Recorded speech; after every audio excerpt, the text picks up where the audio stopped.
All right, folks, it's another edition of Mullings and Music and Memories. Of course, I just saw that there was a little bit of rain here in Durham, North Carolina. So we had a little bit of rain, and of course, we're having great spring-like weather. Some people might argue that it's about to be summer-like because it's about to be, I think, 90 degrees tomorrow or something like that. But right now, it's still a cool, probably 70 or something along those lines.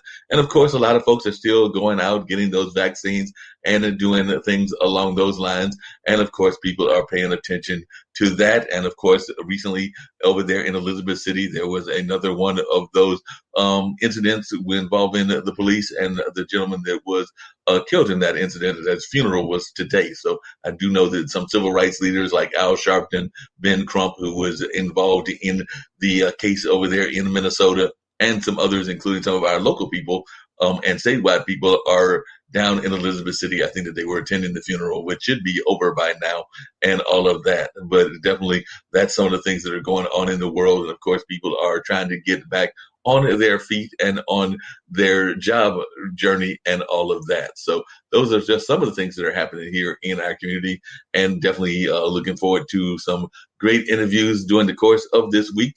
Like I said, I just finished talking to a young lady that is an advocate for single people, as well as single mothers to be exact, as well as a lawyer and just an advocate for entrepreneurs. And it was great having that conversation with Asia, who is out of the Philadelphia area. So I have found some amazing guests through Potted and some of the other sources that are able to get you some great guests and all of that. So here to bring another amazing guest on it to the floor and see what they are all about as well, including being a relationship expert. And actually, we were talking about relationships on the last show as well. So definitely looking forward to hear some of the advice that Margot gives in that regard. So definitely want to bring Margot on and learn more about what she's got going on and all of that. How are you doing, Margot? It's interesting that I was just saying that my last guest on the radio show, because I do two of these streaming shows back to back on what has been IBM TV for a while, but I think we're going to change to podtv.tv, but it'll still be the same concept of an international and multiple show podcasting network. So there are only a few of those in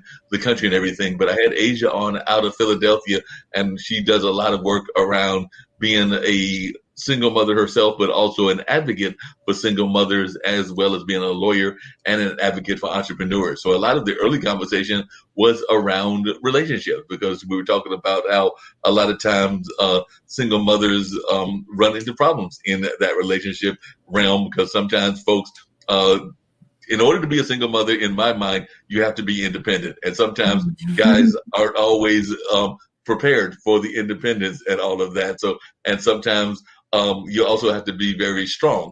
And there are a lot of guys that are intimidated by strong women just in general. So I know that that's some of the things that you probably have to deal with even in your own relationship conversation. So it's almost like the conversations flow into each other almost as well. So just tell a little bit about yourself and about the work that you do. Thank you. Well, thanks, first of all, for having me on your show. I'm excited to be here today. I'm an empowerment and relationship coach. So I support individuals and couples in really tapping into their power in relationships and learning how to break unhealthy relationship patterns, learning how to speak up, speak their truth, do the truth telling, and really have empowered communication so that they can have more intimacy and greater connection. So it's really working with relationship challenges or even just stagnancy or thinking, yeah, things are okay, but they could be better kind of situations. Because I know one of the number one things that everybody talks about with relationships, and I find it even in my own relationships that I've had, and I've been a single man, and I'm now in my late 50s for years, and pretty much been single all my life, never married, have had some long-term relationships, but in all of them, whether they were long-term or short-term, the key is always communications. And it sounds very simple, but it's not always as simple as you want it to be, because a lot of times we as humans don't always want to be as forthright as we probably should be in communications, because a lot of times you're afraid that you may hurt the person if you tell them how you honestly feel and all of that. So we sometimes shadow what should be good communications with not the greatest communication. So while communication seems easy, and the whole concept of being honest in your communication seems easy, I would argue that it's not as easy as we make it out to be. And I would love to hear your thoughts on that. Oh, I think you are 100% right. I think it's one of the biggest challenges we face in couples and in any communication, actually, not just romantic ones. One of the big challenges, I think, well, twofold, is we tend to hide our truth and be afraid to speak up 100% because we're afraid of the other person's reaction. We're either afraid they're going to get angry, they're disappointed, reject us. Something bad's going to happen if we actually show up in an authentic way. So that is the first thing that comes to mind. The second big challenge is a lot of people, when something happens that's not okay with them, when they're upset at something, they immediately go to like, I need this from you. I need that. Why did you do this? And the energy becomes attacking almost immediately. And some of the things that I speak about with my clients is first having the calm down time where you actually center yourself and balance yourself before you have a conversation about something that's not working for you. So that's one of the biggest challenges is actually rushing into a conversation when you're not in the right space to have it. No, and I agree with you. I think that sometimes we either rush into the conversations or sometimes we do things. I know that even in my own life, I have sometimes done things that are not the best things to do. And I will admit that as I've grown older and wiser. So versus like if I felt like breaking up with somebody or if I felt like that they weren't the right situation versus just going and telling them, this is not working. We're not meant for each other, or I was wrong when we first got together. You start doing like passive aggressive things. So you start like not making as many calls as you used to make, or you start like finding, I've even in the past, and I know this is definitely wrong, have, done situations where you can intentionally get caught in situations that make them mad and make them blow up, for lack of a better term, and things of that nature. So I do know that passive aggressive is something that folks have to be cautious of if they're trying to like either break up a situation or go into a situation in whatever kind of way. So I was just wondering your thoughts on how folks do when they do that, because I know I'm not the only one that has been guilty of passive aggressive behavior. Yes, that's a big challenge and something I see a lot. One of the big things is conflict avoidance. So passive aggressive behavior tends to come from wanting to avoid conflicts and the fear that comes with a conflict. And so oftentimes, like you state, what the truth is for you. For instance, that you may be done with a relationship, that it may not be working for you. But instead of actually having that head-on conversation in that truth way of like, this is what I really need, this is what's not working, you sabotage a relationship so that the other person can be the one that takes the steps out of the relationship, that gets upset, that creates the conflict. So you can still be on, oh, well, I was doing my best over here kind of energy, like the peacemaker. I'm not the one creating this conflict. So that's why it's so hard to be in a relationship with somebody who's doing passive aggressive behaviors, because the other person thinks they're going crazy. They're like, what's true here? So I think the most important thing, if you're finding yourself do passive aggressive behaviors, is to really ask yourself, okay, what am I trying to avoid? What am I trying to avoid feeling by not speaking my truth? Am I trying to avoid, being seen as the bad guy? Am I trying to avoid being in a conflict that I can't handle? And so then that goes to learning how to handle and work actually in disagreement that doesn't lead to crazy fights. I think that's the biggest things I work with people on is how do you have a conversation where you actually create connection versus fighting and arguments and basically distancing. Yeah, because I've definitely seen that in my own life as well as friends' lives and everything else, where you'll have those conversations that seem like they're wonderful conversations. Y'all are finding common ground. You're finding differences. You're finding things that are definitely what you should have in those conversations. And then at some point or another, it becomes a, for lack of a better term, a yelling match, and in some cases, maybe even a screaming match. And I've even seen in my own life as well as friends' lives where things are starting to be thrown and things of that nature. And then at that point, well, it's time to duck and get out of the situation altogether if it means just leaving the building and going for a walk. And hopefully the person has calmed down by the time you come back and everything. And then even along those same lines, there have been cases where that gets to the point of frantic. And if it's to the point of frantic, sometimes you just have to walk away. And I am an advocate of walking away if things cannot be worked out. And I don't think it should be the first reaction, but I do think that sometimes you just have to walk away at everything. And I was just wondering your thoughts about ways to calm down in those frantic situations, because I've definitely been in them. I've got friends that are still in those situations. And also, is it just a time that you do just have to walk away? And that maybe that means packing your bag and heading on out the door and never being seen again by that person. Yeah, those are such great observations and questions. So I think the first thing I want to address with that is when you're in a conversation with somebody that's escalating to the point of arguing and fighting. So it's right in that moment that you have the choice. There's always one person who has the choice to choose a different way of responding to actually de-escalate the situation. So I always think about it, the analogy I use is kind of like there's a fire that's been lit. It's starting to burn. And you can either throw more fuel on the fire by throwing blame and saying, I can't believe you said that to me, and getting more angry. More logs are getting in the fire, and then it's burning brighter and brighter and more out of control. Or you can be like, okay, how can I calm down the fire right now? How can I take a step back from this? And so one of the things for you to do, if you're the one who has who realizes, oh my gosh, we are entering the danger zone, this fire has ignited and things are getting out of control here, is for you to be able to, and I really believe in the timeout, to say, okay, I need a timeout. You can literally use this timeout.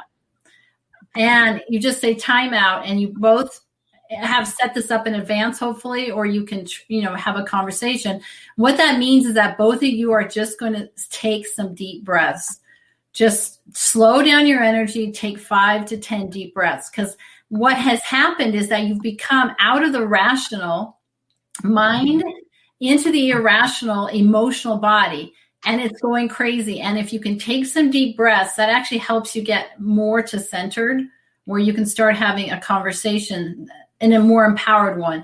And what I recommend is, if you want to turn the tide around, the easiest thing to do is take some deep breaths. And then you actually, instead of fighting or defending your cause, good. Let's say, somebody's upset and they're like, I can't believe you did this. Instead of saying, well, of course I did that, and trying to defend yourself, is to start what I call the validation process.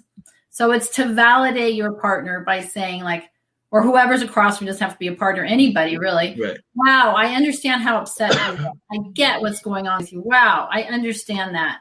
And it's actually just validating that person, because what that does is it stops them from escalating and trying to continue to throw stuff at you, because they're trying to be understood. They're trying to be heard. They're trying to honestly communicate something. And they get so out of control, because if you push back and defend and keep saying, no, this isn't true, and throw your own opinion too fast onto the fire, things get out of control. So really, the validation process is one of the first key steps to success here. I have a little story, Mark, that's actually kind of crazy that I want to tell about this. Yes. With somebody that's not in a romantic relationship, but it was just totally crazy. I was once driving down the road, and I rear-ended somebody basically by accident. So basically, I ran right into them. And they got out of their car, and they were really big, like 250 pounds, and tall, and like 6'4", and just this really big person, a man. And he was in outright rage at me. He literally was like pounding the roof of his car. And I rolled down the window to say, okay, well, what should we do? And instead, he just started yelling at me at the top of his lungs. Like, I hate people like you. I can't believe you ran into me. And just was really... And I sat there and I just said, oh, wow, okay, I get it. It sounds like you're having a bad day. And I just kept validating him, like, whoa, yes, it is. I'm so, it's bad that I ran into you. Of course, I should never run into you. And I just kept validating him. Mm-hmm. And he was out of control. And within about 10 minutes of this, he stopped and he said, whoa, I think I've just really had a bad day. And then he just, like, the whole energy went down.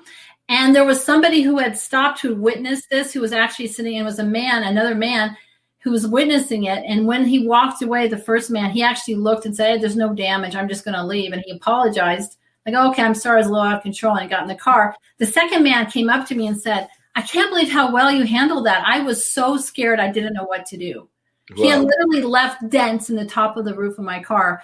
And I used this technique of, I'm just going to validate him where he is. And it's magical what can happen.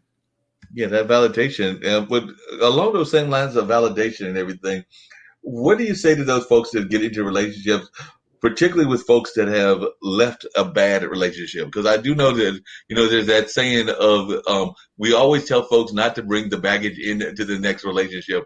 That sounds good in theory, but I think that we all bring some sort of baggage into the next relationship, whatever it is and everything. Now, we might be able to try to contain that baggage, but I do know that even in my own life, and I'm in my late 50s now, that I've definitely been in relationships where folks were pretty much almost trying to like project me onto the last person that they were, meaning they were trying to like say that I was doing the same things, even though, as best I could tell, there was no similarities at all, but they were like projecting and doing other things from past relationships. So how do you deal with that when folks are bringing those past relationships in? I mean, we can tell them that they need to leave it at the door, but telling them that to do that and them actually doing it are not the same thing. Oh, you are so right. First of all, I think this is very common. I mean, of course, we bring the past into our relationships, and I have done the same thing. And so there's a couple things that I recommend about this. One is if you can continue to reassure the person that you are different by your actions, not just your words, eventually they can start to say, oh, this is actually a different person. This is not the same experience I had before. I can trust again. So what I think is helpful is at the beginning of a relationship, or any time if it's past the beginning, is to have an honest conversation and to ask yourself the questions, each other. Well, what were the worst things that happened in the past relationship? What were those things that triggered you like crazy and it was really hard for you to handle and you really wish had never happened? It's actually good for both parties to be aware of each other's triggers from the past, because then you can take steps in the current relationship to be very, very aware of those triggers and to see if those are still existing or if it's just that you're inventing them and then you're creating this possibility. For instance, if you've been cheated on before in a past relationship, you might be very suspicious of your partner's behavior. You might be wanting to monitor them a lot and thinking, are they really wanting to be with me? And so having really honest conversations about that particular topic is what will break it. So if for instance, if you're afraid that this person could be cheating on you or you're a suspicious type, to be able to say, I have been I've had problems in the past. I'm suspicious. And this is what I need as reassurance to feel better in this area. So it's that kind of communication up front that keeps these challenges from happening in the future. And then eventually what will happen is over time, you can build trust and say, oh yeah, this person is different. Ideally, you would also get some sort of emotional clearing session, some sort of therapeutic session to release some of the past trauma could also be helpful. Yeah. Along those same lines, and this is actually almost the opposite side of that, and of actually one of our leaders is actually dealing with this right now, and it's kind of what I call, and I'm gonna give it a name. I don't know that you people in the relationship folks have given it this name, but I'm gonna give it a new name, and it's probably a name that's similar, but it's what I call the fairy tale syndrome. And let me explain what the fairy tale syndrome is. It's when you've been in a great relationship, so it's kind of like that, Cinderella, Sleeping Beauty, kind of Prince Charming. That's what I was looking for, the Prince Charming situation. So you've been in a situation with your Prince Charming and all of that, and then for whatever reasons, usually, health and things of that nature, the Prince Charming is gone. Because actually, I know that one of our founders recently lost her husband and everything, but definitely the way she describes him, he was like the love of her life and everything. Mm-hmm. And I'm starting to wonder, and like I said, no interest on my side and everything, but I am wondering, as she goes on in life, will she even be able to get into a new relationship should she decide to? And like I said, they were together forever, because you oftentimes hear about the folks that, oftentimes leave each other in terms of leaving this planet and leaving life similar because they've been together forever. But then I sometimes wonder, is part of that they don't give themselves space to develop a new relationship because they felt that relationship was quote unquote so perfect and everything of that nature. And I don't know all the details of their relationship, but I do know that she speaks highly of that person. So, and like I said, this is fairly new, the loss of this person, but should say 5-10 years from now, she wanted, or even 5-10 months from now, she want to get into a relationship, I am wondering, would that cause problems within the relationship? Because that person is going to have to live up to the standards of the person that she had this great ideal for. Yeah, I mean, I agree with you that this can be a challenging situation. She can be putting the person that passed, like her husband, on a Right. pedestal, and he, even especially if they pass and you're a widow, you might even elevate them to a higher level than they were in reality. Like, wow, this was amazing, everything was perfect, and so, like you're saying, you have this kind of complex around idealism, and I have to have this amazing person to be okay. And so I think the only way to really break that down is actually, again, to bring awareness into that and be like, okay, these were all the strengths and the beauty of my, deceased partner or my ex-partner, if there was actually a divorce as part of this. This is the beauty there. This was amazing. And also there probably were some things that actually weren't as ideal. And what were they? Like, to start bringing more reality in after the healing has happened. Obviously, if you've just lost somebody, she's going to be going through a grieving process. Right. And that grieving process can be fairly long. And I don't think anybody should rush into another relationship after that anyway. Right. But I do think there's something about wanting to ground and really be like, what was real about this relationship? And that may be some self-exploration for her to do in the future. And I think it's also important for her to just get clear on what her criteria are for a relationship. One of the things that I say, one of the 6 pillars, I think, of a healthy relationship is the vision, is that it's really important for you to have a vision of what you want your relationship to be, whether you're creating a new relationship in your life or already in a relationship. So it's important for her to have a vision and make sure that vision is somewhat grounded in reality too, obviously. When you say a vision, sometimes people will say that they want their ideal person and all of that. And I sometimes think that we create too much of an ideal person, almost like an unrealistic stereotype of what we want and all of that. So when you say a vision, are you saying that like the person should say that they want, and a lot of times even on dating profiles, you'll see it like, I only want to date,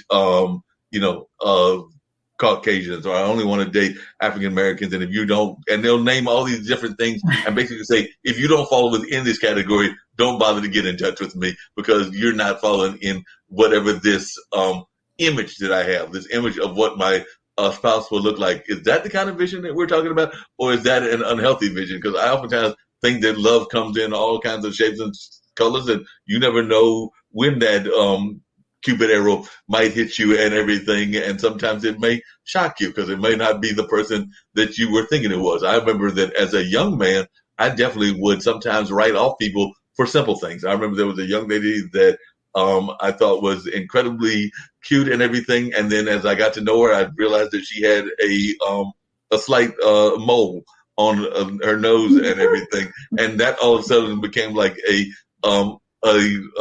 breaking point. It's like, oh, can't talk to her because, like I said, it's not the image that I'm looking for. Now, I'm older now and definitely wiser and got my own issues, graying hair and also receding hair on some degree, and definitely not the thin person that I was probably back then. And even then, I wasn't overly thin, but definitely I probably had my own issues and everything. But I do know that there were times that I have written off folks because they weren't the physical look that I was looking for as a young man. And like I said, I've definitely been part of those dating sites and got a profile on a couple of them now. So like I said, I know about those sites. So I do know how people have those attitudes of like, they want a certain race, a certain color, a certain age range. But I was wondering, is that what we're talking about when we say a vision? Well, that wasn't exactly, that's more like relationship criteria, but let's talk about that a second, because I do think that the pendulum can swing too far in it. So basically what I always, when I work with somebody on like creating a new relationship, is writing down not the key criteria just on a physical level, like how do they look, but also just the criteria of like, what do you actually want in a relationship? What kind of emotional support? Do you want somebody who is really available, has a lot of time to spend with you? Do you need somebody who do you want children? Do you not want children? Also more on, I think, the fundamental levels. And then what you want to really do. So I say you want to look at the physical criteria, the emotional criteria. I think spiritual criteria, mental criteria, like all the different aspects of being human.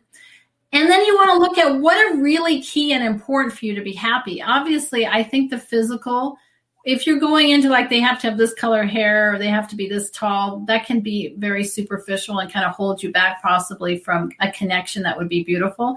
So there is a happy middle in this. However, on the other side, if you don't have any criteria at all, you can oftentimes find yourself settling and thinking, why didn't I get what I really wanted here? Like, and it was something important. Maybe you want to travel the world, and travel is really key, but and if you meet somebody who they don't want to travel the world, that actually ends up being a serious issue in the relationship. So you do have to have some alignment as far as vision and values.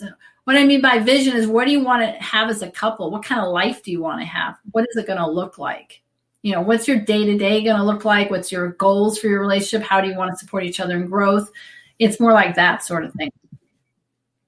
Yeah, that makes a lot of sense and everything. Even that, I oftentimes wonder, like I said, I don't have any kids of my own. I have two nephews that are by my younger brother and everything, and his ex-wife.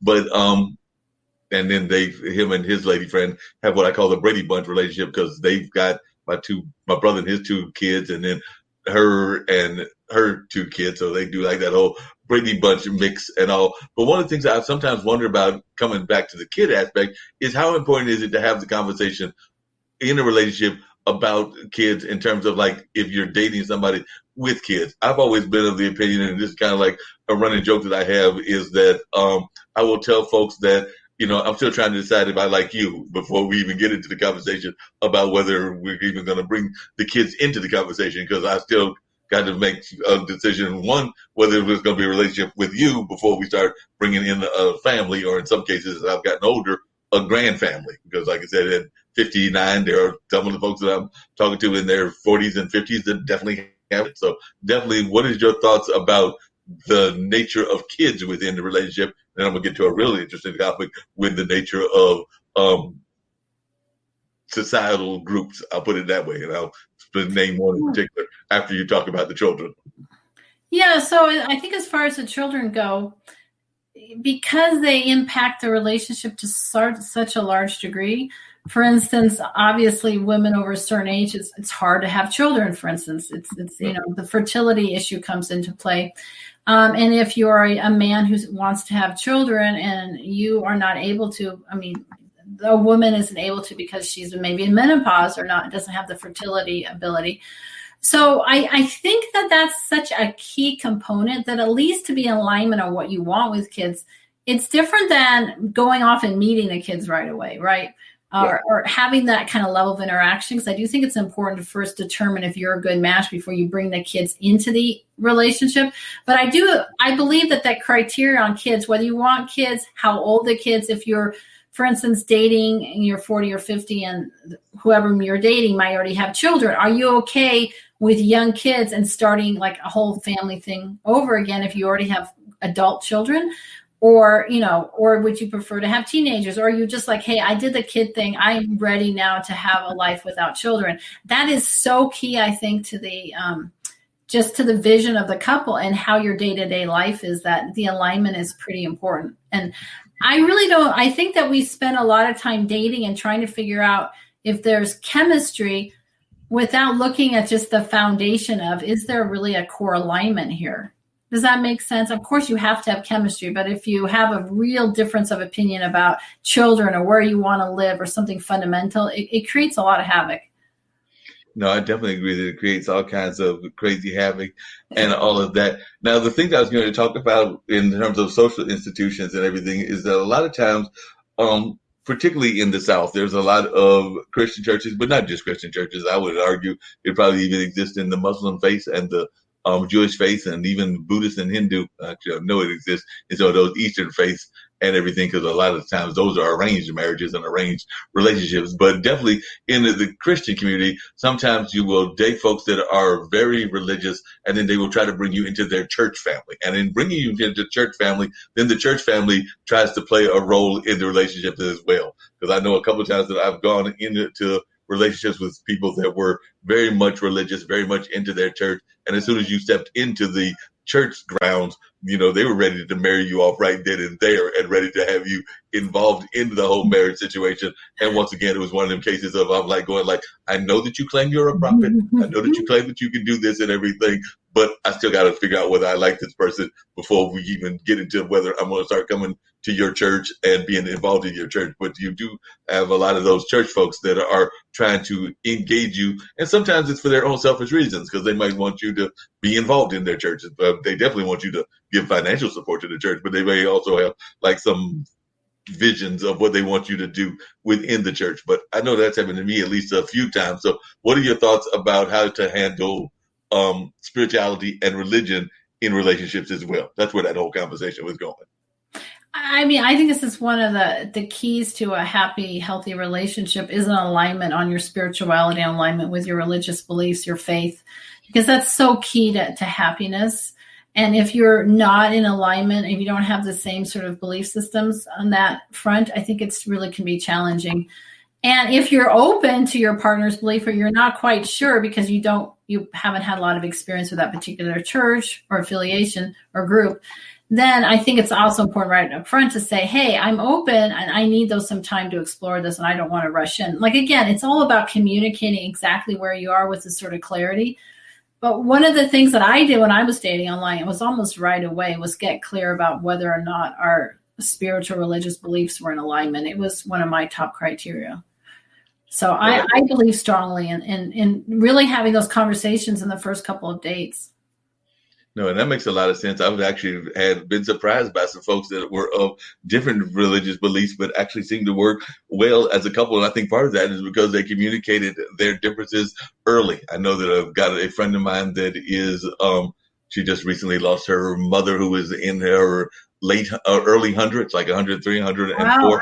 But definitely, and she was married late in life as well. I want to say that when Gwen got married, she might have been in her 50s or 60s, but I married a gentleman that was actually, I think, a few years, actually maybe even a decade, but definitely younger than her and everything. But he was of the Muslim faith and she was Christian and had been raised Christian. But they had that whole conversation very early in the relationship. And the last time I checked, they were still together and still seem to be very much attached to each other and all of that. So I've even seen people not just of different faiths within a style of religion, be that Christianity or Buddhism or Islam or things of that nature, but folks that have actually lived totally different denominations, but they gave each other the respect of understanding. I think they've attended each other's services on times. Like I said, I know that the Islam faith can be a lot of services over several days and everything, whereas, most Christian churches are maybe 2 or 3 days out of the week. So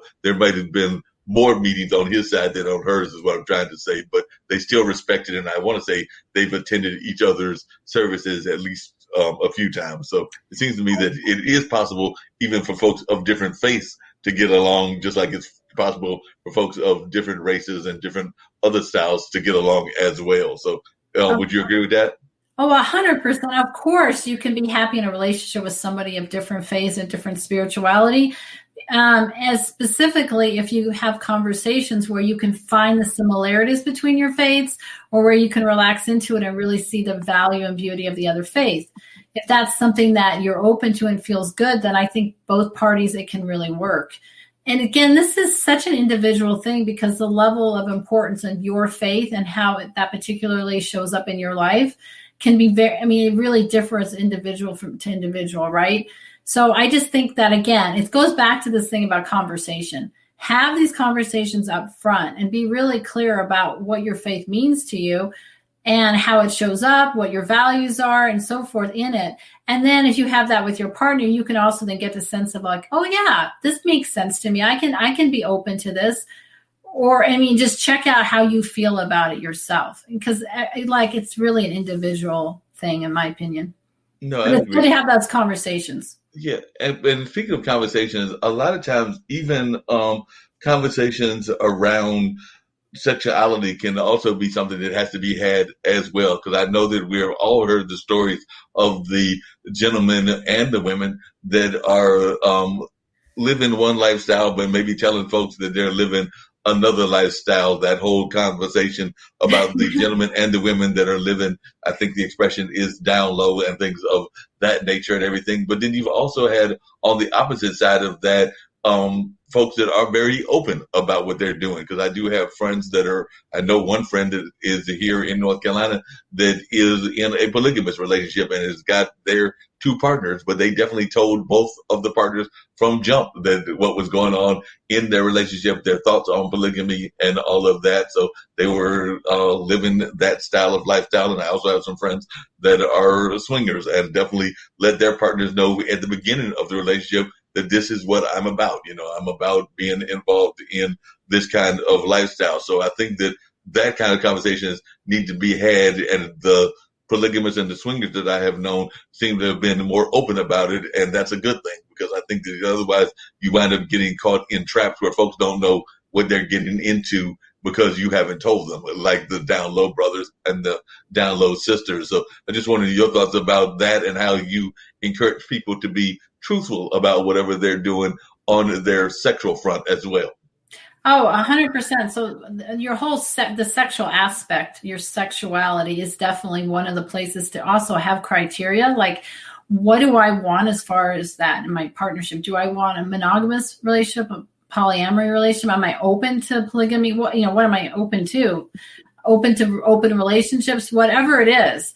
I mean, because I think it's important to just get clear on what you want first, and then to have that conversation with a partner and be authentic from the beginning. I think it's showing up as your authentic self and being willing to be real, even if there are possible consequences. Because what happens in the beginning of dating especially is that you get scared to show too much of yourself sometimes because you're afraid it's going to stop the amazing magic or chemistry you have.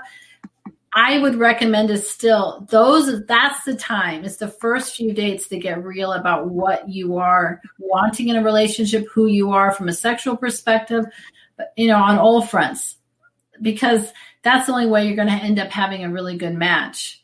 And pushing somebody else or telling somebody else too late in the story, that's when this trauma and this drama happens, because they feel like they've been, misled, and they start not trusting you because you didn't show up 100% as yourself at the beginning. Like, this is what I want, like from a sexual perspective, but this is who I am sexually. This is, what I like, and so forth. So the more you can be authentic and honest, that intimacy can be created, because, into me see, really allowing somebody to see who you are is the key to a relationship success. Is to be able to take down those masks, take off the masks you're wearing, and open your heart and allow somebody to really see who you are. Now, that makes a lot of sense. One of the other things that I'm oftentimes fascinated by, and I was actually talking to Asia on the other show earlier about, and everything, is a lot of times, particularly women, but there are also guys that go through it as well, are very much successful, and they are driven by their success. They love being successful and all of that. But there are guys out there that are intimidated by their success, and there are also women that are intimidated by guys' success as well. So what are some of your advice that you give to women and men that are highly successful, but they do have that, there are folks out there that when they start dating, they don't give them that due respect because they are intimidated by them, to be perfectly honest. Because I know some women even here that have found people sometimes in their same cultural community, meaning if they're African American women, that the African American men are intimidated by them. So they sometimes wind up dating outside of that circle because they find that the guys are intimidated. But definitely sometimes success leads to intimidation. So when you find that that's going on in relationships, what are some of the ways that you suggest as a counselor for folks to deal with that? Yeah. So as a coach, one of the most important things is that it's important for you to continue to show up as your authentic self and not be somehow thinking, oh, I need to dim my light. I need to take it down a notch. I was in a relationship with my ex, and he had this energy of like, tone it down. You're too strong. You're too strong. And there was a time when I actually did that. I was like, oh, I need to play small because I'm too much. That is never going to lead to happiness in the relationship. So one thing is definitely stand in your power, and it's okay to be as strong as you are, to show up as much as you are. I mean, honor that. And as far as somebody else who can't handle your strength or your power, your trust, all that is about is that it brings up stuff in them. There's stuff that's unresolved about their own power, their own ability to show up in their world, their own ability to be, whoever they want to be. And so there's two ways to work with that. One is to explore this with curiosity. I love curiosity. I think exploration with curiosity is super important. To be able to have conversations with your partner like, hey, I'm really curious about you and how you feel about power and what it would look like for you to have more power in your life and how you feel about me having power, and have conversations about being in one's power. Because what that will do is that will help shine light into this area and create awareness where there was no awareness before it, where there was just old behavior patterns operating. Probably most of the people who are pushing away their partner because their partner is too powerful, it's just that it reminds them of people in their past, possibly a parent who was really powerful and they felt diminished because of that. Perhaps there was a colleague or an ex-girlfriend or boyfriend. What I'm trying to say is that most of the time it reminds them of somebody from the past. So this is an example of the relationship baggage coming in and disturbing it. So explore this and get really clear on like what's really happening. Why is this person kind of concerned about your power? What do they think it's going to do to their power? Are they afraid it's going to decrease their ability to show up powerfully? So that's the first thing. And then the second thing is what I call championing your partner. Become a champion for your partner. If you're a powerful person, then allow that to support your partner in being more powerful, because that's what they want. They want to feel more powerful, more successful, and accomplish their goals. So I have like a 4-step process that I discuss with my clients about championing your partner, but you can really be an amazing support to your partner and be like, hey, what is it you really want to do? Let's help you get there. Let me support you in doing whatever goals or ideas you have or ways you want to show up in the world that you're currently not doing. And that will take the focus, I think, off of this. It's almost like there's a jealousy that's in play. That makes a lot of sense. One of the other things that I know that people try to do, and I was wondering your thoughts on this, I'm not a big fan of it, is sometimes I feel that folks try to reinvent themselves, meaning that if they find a partner that loves chess, then they all of a sudden are going to try to learn everything that they can about the chess game and everything of that nature. If they found that they've got a partner that loves going to the minor league baseball, then all of a sudden they're going to want to go to minor league baseball all the time and things of that nature. Or if they find that they've got a partner that is into walks in the park, then they want to start going to walks in the park, even though in truth they really hate insects and all of that other kind of stuff. So there's folks that try to reinvent themselves to fit in the mold of what they think the partner wants based on the partner's interests. So what are your thoughts about that? And am I correct in thinking that that's something that we shouldn't be trying to do? Because I do see a lot of folks that will, I'm into blues music. So somebody might come and be like, start doing research onto blues music because they know that that's something that I love and everything. Sometimes they might even do it and find out that it's can also be kind of a backwards way of doing it, because while I love blues music, I don't even know myself all the blues artists. So sometimes you can even over reinvent yourself, because I've also had folks come back to me and be like, well, so-and-so, and they've done all their research and are telling me about all these songs, and I don't have that kind of memory. Even though I DJ, I don't have the memory of knowing every song. And then they're looking at me like, but you're the blues guy. Why don't you know this? And I'm going like, yeah, I like my blues music. It doesn't mean that I know all the songs. Yeah, well, again, you can go way too far with this. So I think there's 2 levels. There's the level of curiosity and get an exploration, like, oh, you have an interest that I know nothing about. Maybe I'll open the door and see if I like it, see if this inspires me, if it adds richness to my life. But pretending that you know more than you do, pretending to care more than you do about it, that I think is misleading and doesn't go very far. I think it's good to be honest and be like, you know what? I'm really not that into blues, but I'm willing to listen to some and see if I like it. That kind of energy. Like me and my partner, he is a jazz pianist. I know nothing about jazz music. And from the beginning, I was like, I know nothing about jazz. I'm never going to know anything about jazz, but it sounds nice when you play the piano. That's pretty much how I show up. And I think that's just about, again, being super authentic. And if somebody has different interests and you feel inclined to explore it to some degree, but to pretend you know more about it or really care about it or try to become a different person in order to fit in or to be loved or accepted by them, I think that's when you can make a big mistake. I know I've done that in my life when I was younger and in my 20s and 30s dating. I did things like that. Oh, I'm going to try to be, more than I am here. I'm going to try to be more outdoorsy than I am, or more whatever it is. And that always failed, because in the end, you have to get real and be like, I really don't like this that much. Right. So I agree with you on that topic. We don't want to go overboard in trying to change ourselves to fit into a relationship. No, I definitely agree that you don't want to do that overboard thing and everything.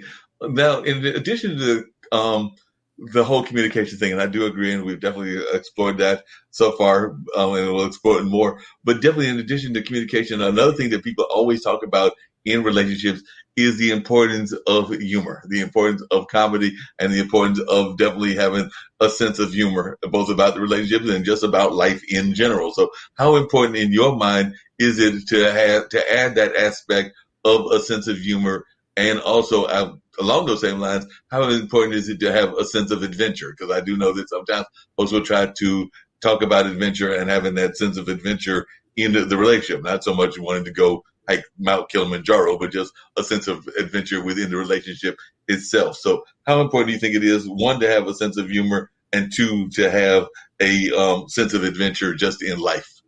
Oh, I think both of those are key. I put this under the pillar. I mean, there's 6 pillars that I sort of work with.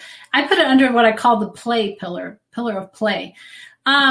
Because I feel that it's important in a relationship to have this component of play. So that gets the laughter and the adventure. It taps into the more childlike part of ourselves that needs spontaneity, that needs newness and fun, and doing something just to do it for the fun of it, without utility, without purpose. And that, I think, when you tap into that childlike part of yourself and you do new activities for fun, whether it's having a picnic in the moonlight, or whether it's rollerblading or going skiing or whatever it is, if you do those activities together, you naturally go into that humor side. You naturally get into laughter, because laughter is that lightness. Laughter comes from that childlike self. You know how children are always laughing, right? I really believe that when we're laughing, we're in that more playful, childlike part of us. And so you can foster more of that lightheartedness by doing these playful activities together, by being adventurous, by going on unexpected or spontaneous trips, or whatever it is for you. I think it's great to sit down with your partner, and I often recommend this, and figure out, what does fun mean for you? What does fun mean for me? What can we do that is fun? Like, really explore the whole dimension of fun.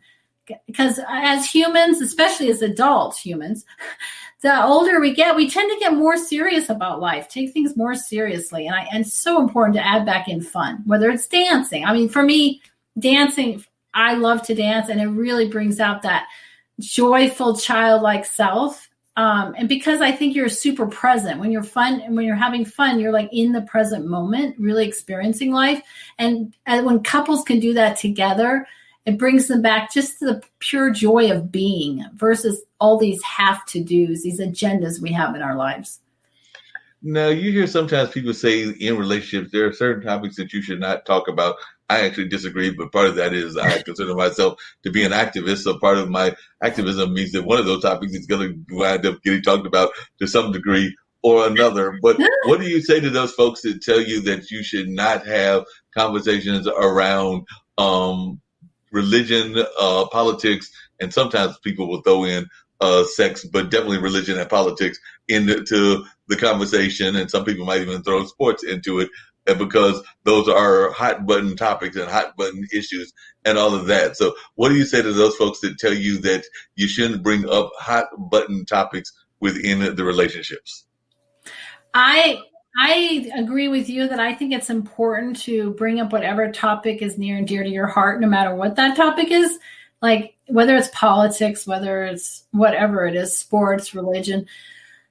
What I do think is important is to be able to bring it up in a way that's more open, that's open-minded, and more of, again, a place of curiosity and exploration. Like, I'm just really curious how you feel about this. This is my opinion. How do you feel? And if you can have those exchanges where it's coming from a place of exploration and like, hey, what are the similarities and what are the differences, versus having to make a point and having to try to change somebody else's opinion, then you create connection.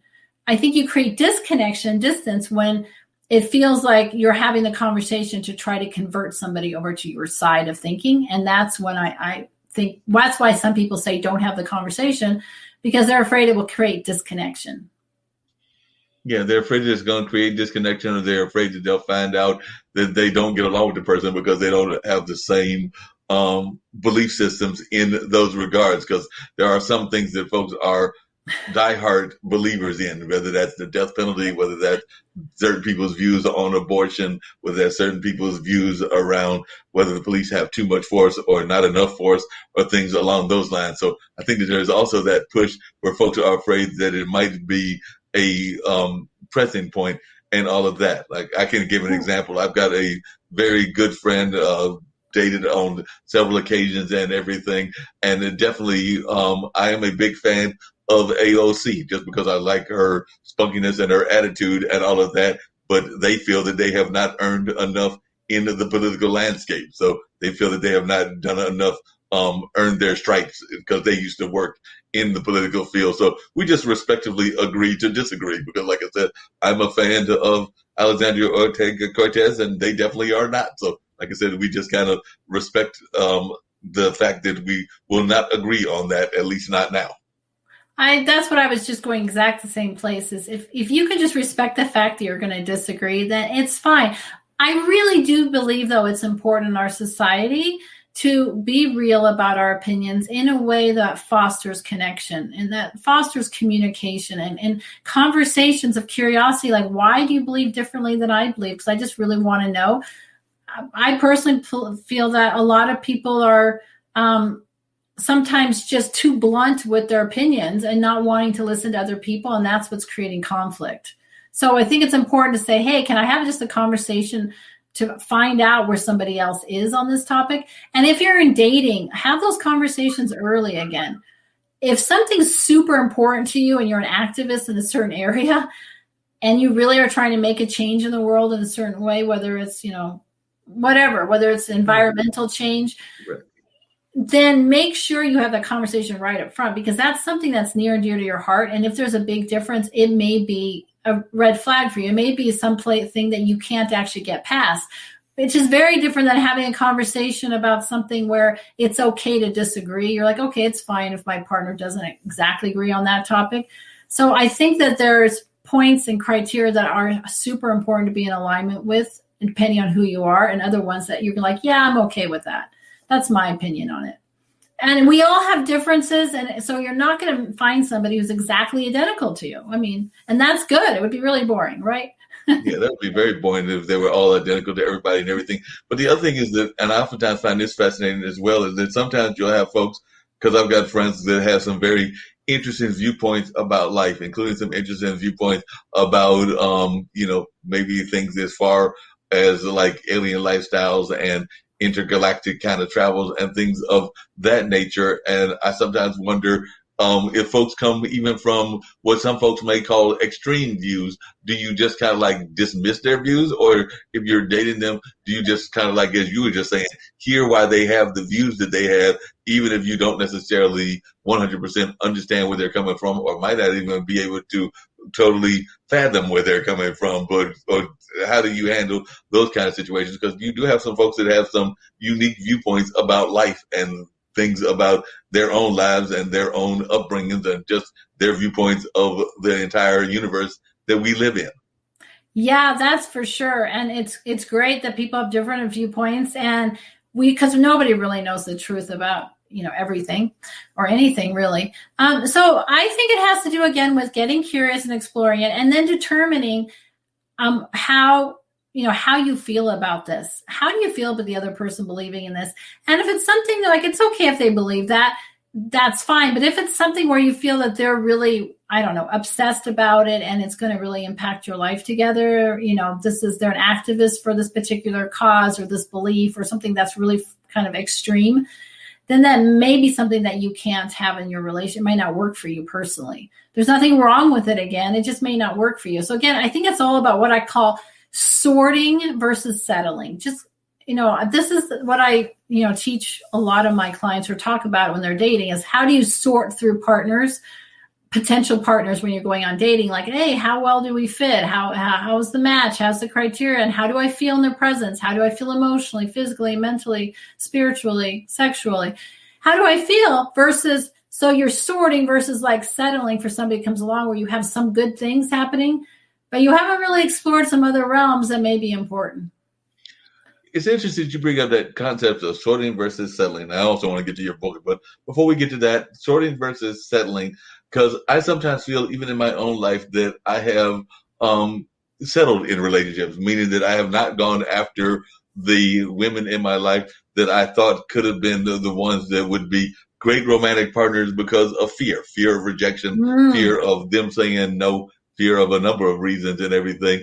And then you wind up settling for the one that you get and everything. And then sometimes you regret that, because even while you're in the midst of that relationship, you're going like, well, I should be with that. And I've even known in the past that there were some people that, and some of them are gone on to their own marriages and their own relationships. So they are definitely unreachable now. But even within the course of the settled relationship, I would make it aware that I was had somebody else that I thought was even better than the partner that I was involved with, even while I was settling. So sometimes I would settle and even let the person I was settling with know that I was settling and all of that. So I was just wondering, what are some of your thoughts about the fact of being intimidated? Because sometimes, it's that coming back to what we were talking about earlier, that intimidation factor where you don't want to go after the person that's got a job that maybe is much better than yours in terms of income, or has got is the all-star in terms of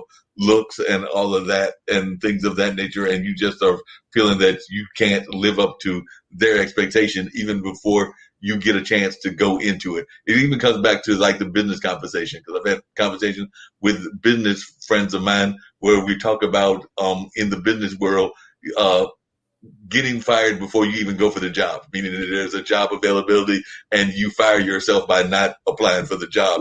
And I would say that the same thing happens in relationships. Just like we fire ourselves from jobs by not applying, we sometimes fire ourselves from relationships by not applying. Because how do you know whether you're going to be even acceptable, or whether that person finds you as attractive as you find them, if you don't at least make the pitch? And there is that thing of shyness, and sometimes it's a shyness factor, sometimes it's an intimidation factor. So I'm just wondering, what are some of your thoughts when you hear people that are going through those situations where they have folks that they think are attractive, maybe that look attractive, or personality attraction, or maybe it's a combination of all of those attractions, but they don't really go after them? Yeah, I mean, this is a very important point. I think that the fear of rejection, the fear of failure, both of those fears holds us back from really going for what we want in life, just point blank. In the relationship realm, a lot of times we are afraid of hearing the words no, or I don't want to go out with you, I'm not interested in you. And just hearing those words, we're afraid of those words. When if we really sit down and think about it, how bad is it actually for somebody to say that to you? Can you survive? Is that okay to hear? So some things I do with my clients actually is work with them and being okay with hearing the words no. We are not a good match. We are not a good fit. It's so important to practice putting yourself out there and being okay with actually hearing no, we're not a good match, we're not a good fit. Because if you don't put yourself out there, you're never going to be able to meet the person who does match you. And the fact of the matter is, how bad is it really? Maybe there's a couple moments or maybe a day or two where you're sad or disappointed or like, oh, I wish it had worked out. But there are many, many more people on all these dating sites, for instance, or that you can meet that could be the right person. And so I ask people to really, practice being okay with those fears. And I think fear is what holds us all back from success in all realms. And it's one of my favorite topics to talk about as a coach, because I've worked with people over 20 years around fear in particular, because fear has really held me back in my life. I actually have a book about it called The Golden Cage from Entrapment to Empowerment, and how fear held me in my life back. And anyway, so the point in that is that if you take fear by the hand and befriend fear and say, okay, fear, you're along for the ride. Fear is going to be part of my dating experience. Fear is going to be part of my relationship experience. I may experience fear. I'm going to experience fear. There's nothing really wrong with fear. fear is a part of life. And if I can accept it and bring it along and work with that energy and realize it's just energy, it doesn't have to keep holding you back from going after what you really want.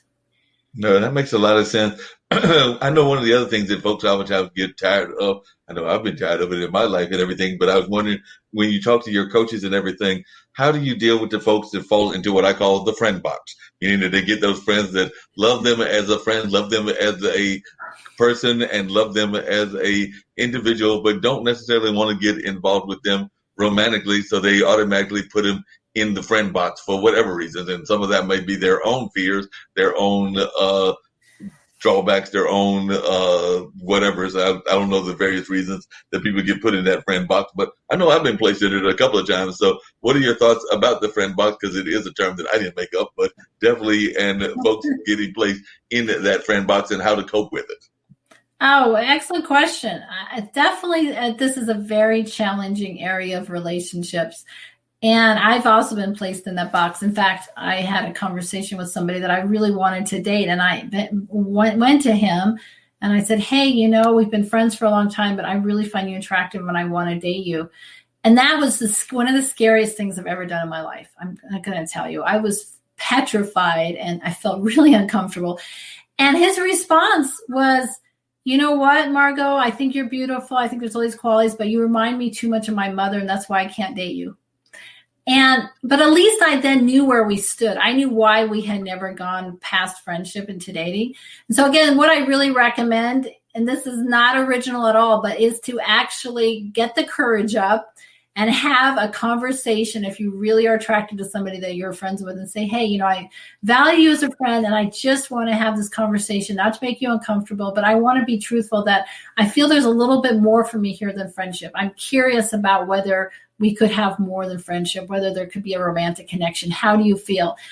And it's scary, yet it will create a shift. Either you will be able to move into something beyond friendship, or at least you'll be able to have a conversation that is real and authentic, and your friendship could even deepen because of it. It doesn't have to destroy any relationships or have a negative impact if you do it in the right, respectful way, because it's really a compliment to the other person, right? When you're Totally saying I want compliment. more than friendship. Totally a compliment. Now, another thing that I've seen more and more of lately, and you actually kind of alluded to it earlier when we were talking about children and things of that nature, is in my mind, and I'm just wondering your thoughts about this as a relationship coach and everything. It seems that there was a time frame in history that the couples were very close to each other, both in terms of living near each other, but also in terms of age ranges. Like I said, my parents, who are divorced, have been divorced for many years, are like maybe 3 years apart from each other. Dad's current girlfriend, dad just turned 81, about to be 82. She's having her 76th birthday, so there's a 6-year gap.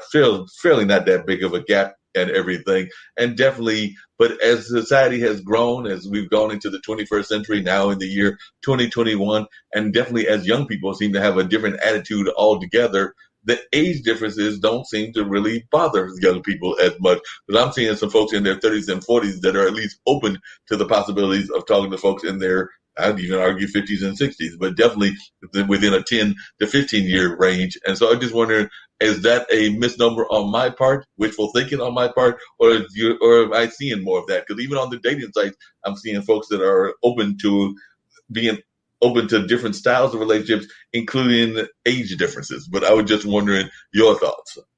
Yeah, I think that society in general, especially the younger generations, are just in general more open to differences. And I think that's a great thing. Differences in age, differences in sexuality, differences in religion. I think that there's an openness that we may not have had before. And I don't know if this is 100% true, but I do believe that I've seen more of it. Let's just see how we connect and whether all of the other aspects are important, because the physical realm as far as age is really not that important, specifically the older you get. The differences feel like they're less. So it's more about not being on the superficial, but maybe looking more at the deeper connections and deeper reasons why you're with somebody.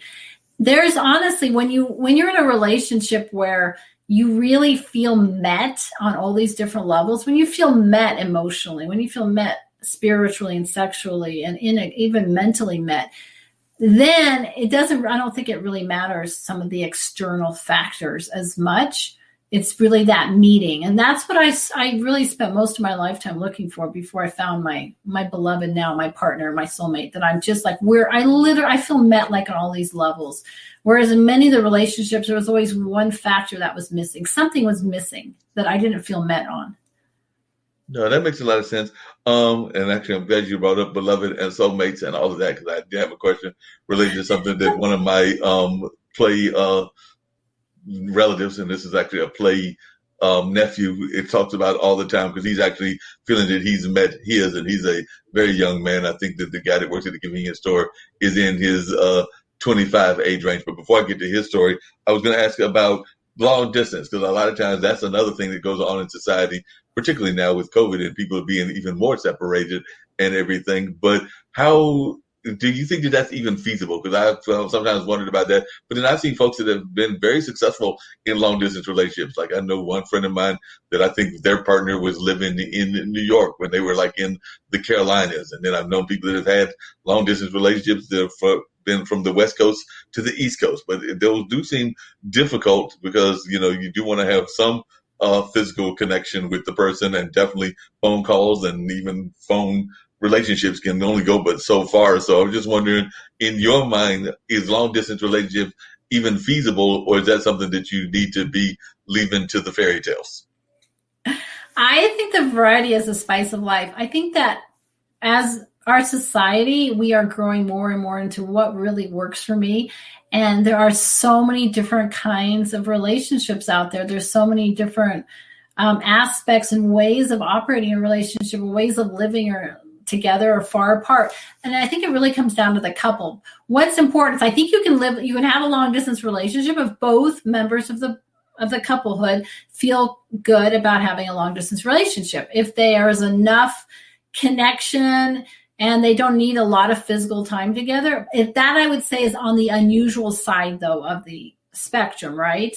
So I do think it can work for individuals, yet again, that's something that needs to be set up pretty much at the beginning. Is this something we both feel comfortable? Because if you have one person who's great living at a distance and the other person's not comfortable and just kind of putting up with it because they love the person, that's when you're going to find the relationship can break down because you're both not getting your needs met.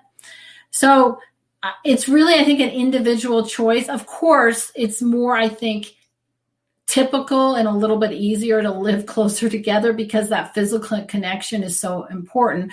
There is a little challenge that comes into being in a long distance relationship, is that when you actually meet up physically, it's like you're on a holiday the whole time. It's like you're on a holiday weekend because, oh, hey, we only get to see each other for a weekend or a week or whatever it is. Mm-hmm. And then you're apart. So sometimes what happens is some of the deeper layers of communication that need to happen or experiences, they may be put off or not happening as often. And then things can build up where you do need to make sure that you create the time to have some of these deeper connections. Does that make sense?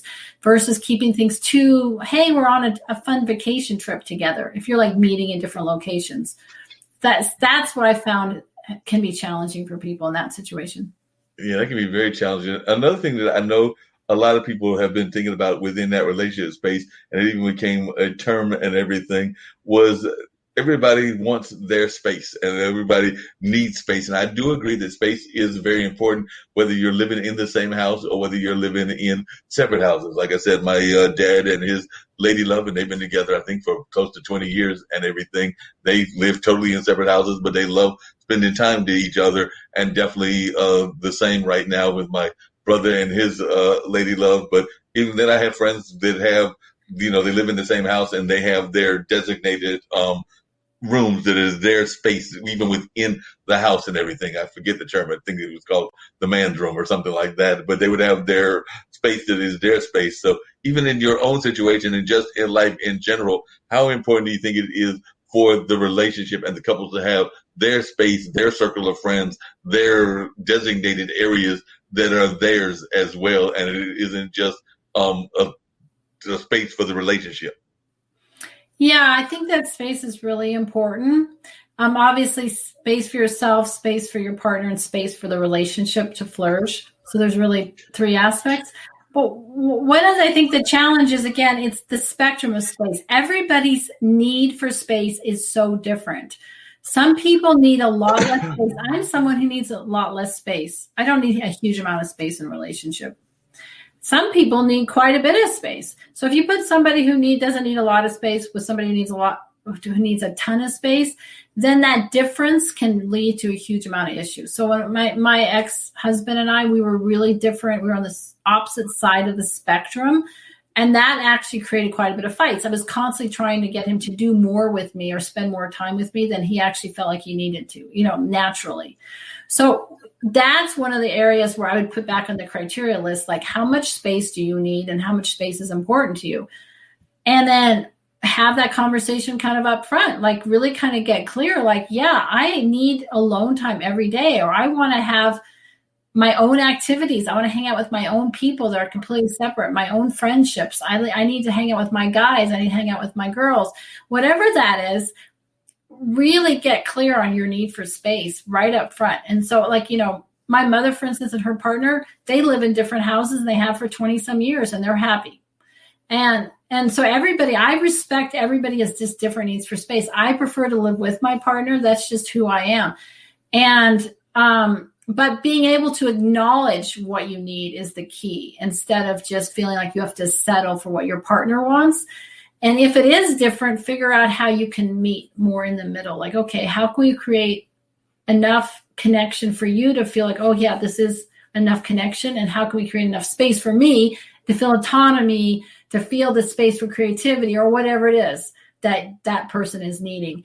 Because then one other thing I want to put in about space is sometimes it can be misinterpreted, space, right, as you don't really want to be with me, as there's something wrong in the relationship. So it's important to understand why your partner wants space, more space than you, if you happen to be the one who doesn't need as much space. Because if you're making up stories and saying, oh, he doesn't really love me because he wants to hang out with his friends, that is probably might not be true. It just may be that he likes to hang out with his friends. And he wants to do that without you being around so that he can have that space and come back fulfilled in a different way. Because, it doesn't I don't think, this is something I believe strongly, I don't think you get all your needs met from one person. I mean, it's good to have friendship circles, to have activities outside of your relationship that fulfill your needs. No, I definitely agree with you on that. And the word I was looking for was man cave. I know it was a simple term and everything. Yes. Yes, but everybody was talking about the man cave. That's the word that I was looking for. Coming back to my friend, the Eskimo is his nickname. I'm trying to remember his real name. I think it's DeMario, the gentleman that works at the convenience store. He's actually of the opinion that he has met his, and I've yet to meet the woman, so I can't make a judgment one way or the other, that he's met what he calls his twin flame. And I know that sometimes folks also have heard that term soulmate. And I've actually been of the opinion that you can have more than one soulmate in your life and everything. I think you can only have maybe one twin flame in your life. But what are some of the ways that, one, do you think that I am correct that you can have more than one soulmate? Because I don't think that a soulmate necessarily has to be strictly romantic and everything. And two, what are some of the ways that you know that you are with the right person for your life? Like, at what point, you mentioned that the person you're with now is your beloved and everything. At what point did you realize that that was the person for you and that you will probably be spending the rest of your eternity with that person? So what are some of the signs to you that love actually exists? Because I sometimes think that a lot of times we fall in lust, we fall in infatuation, we fall in a number of other things. And I'm not even sure how many times I've actually been in love. So I was just wondering, what are some of the clues that you give that there is authentic love? Wow, what a great question. So first of all, I just want to answer the question about soulmates. Of course, this is a topic where, now I cannot pretend to know the truth on this topic at all. Right. I can just tell you my own personal opinion about it. I do believe there's more than one soulmate out there. I do believe that you can have that kind of connection with somebody where it's almost like you instantaneously really get each other on many levels. Right. And you just feel like, wow, we have so much similarity, and we have this kind of unique ability to understand each other and support each other. And that's kind of how I would define the soulmate. And I have found quite a few cases in my experience where somebody meets somebody even young, like your friend, and there is this sort of instant recognition, like, wow, there's something really powerful about our relationship that's just different. And there's this different level of connection that I'm used to having with anybody else. And that's sometimes what we can call the twin flame or soulmate. So that's my opinion about soulmates. I do believe that we have numerous of them, actually, and they can be romantic or not romantic, just those special connections. As far as how do you know if you're authentically in love, that's like the $1 million question there, Mark. You really went for it. Well, my own personal experience is kind of similar to that feeling about the soulmate. There's like this, it happened really fast. In fact, it happened pretty much instantaneously, but then it deepened. So in my experience was that when I met my beloved, was that I had this experience like, wow, I feel really comfortable with this person. Wow, I really love connecting. Wow. There was a lot of like, oh, this is so easy, so natural. So for me, at the beginning, it's just so easy and natural. And I actually met him 2 weeks before I was going to go to Thailand for 8 weeks. And so we had like 5 dates, and then I left for 8 weeks, which created this crazy thing inside of me. I'm like, oh my gosh, I finally met the man I think I'm meant to be with. And I'm going to Thailand. I won't be able to connect with him. And what was really beautiful is I had to let go and surrender and be like, whatever happens, I'm going to Thailand, and we'll see if our connection deepens while I'm gone or what happens. I had to let go. But anyway, that's a side note. But the point is that when I did return from Thailand, we were able to deepen our connection. What I experienced was the following. This is what I believe, is that I was able to really authentically just love exactly how he shows up. Like, I love how he shows up, and I'm not trying to change anything about him. I'm literally like, wow, I really get you. I really get that part of you. I really get that part of you. So for me, what I think this kind of authentic love is really about being able to love, appreciate, and accept all aspects of somebody, even if there's aspects that you think, oh, those aren't the greatest aspects, but there's still this compassion and this understanding and this like, hey, I really care about your well-being in it, even if it's an aspect that they may want to change or you might want to have slightly different. There seems to be this ability when you're in that kind of relationship to accept all, of that person, how they show up exactly. And there's no more this need for trying to change somebody. And I was always trying to change somebody before this. I just feel 100% sort of centered in the relationship and able to really be my authentic self. That's the second thing. I feel like I can be my authentic self and show up 100% as myself as well. So there's this showing up. I can show up 100% myself, and they can show up 100%. And we both feel and know that we are loved for being who we are. You just mentioned something that I feel that people try to do all too often, and I'm glad that you admitted that you try to do it in your past relationships and everything. But when you're giving counseling and everything, what do you tell folks that are constantly trying to change folks? Now, I do believe that it's okay to change people if they've got bad habits. Like, I am sitting here looking at my apartment and saying, oh, well, there's a bunch of papers down there that probably need to be cleaned. So I do not claim to be the neatest person in the world. Probably have a little bit of Oscar in me versus Felix and all of that. So, somebody comes and wants to change that and give me good advice on, organization and things along those lines. I can definitely agree with that. But then there are other things that are, naturally part of me that will always be part of me. And I don't necessarily want folks to try to change them all the time and everything. So I do think that there is constructive change, and then there is folks that are just trying to change you to fit into their mold and all of that. So as a relationship counselor, what are some of the ways that you try to encourage people to deal with change? Because I think that is something that we oftentimes face, is we have folks that are constantly trying to change us for whatever reasons. Yeah, as a relationship coach, the biggest trap that many people fall into is this whole project focus. Like, right, this person has the potential to be the perfect mate or partner, and that they find these things that they're going to change about them, and they start on these projects. If you enter a relationship like, here are all the things I want to change about someone, you are never going to be happy in that relationship. I believe what's important is to be clear and acknowledge the things that you might not like as much. Okay. Right. That's okay to not like certain things. And then to ask yourself, could I be okay with this thing I don't like if they never changed? And if that's a yes, I could be okay that you're messy, Mark. It's okay. I don't love it, but yeah, I can be okay with that. Then that can work as a relationship, because you can later on have conversations like, hey, what about if we did this? Would that help you with, the mess?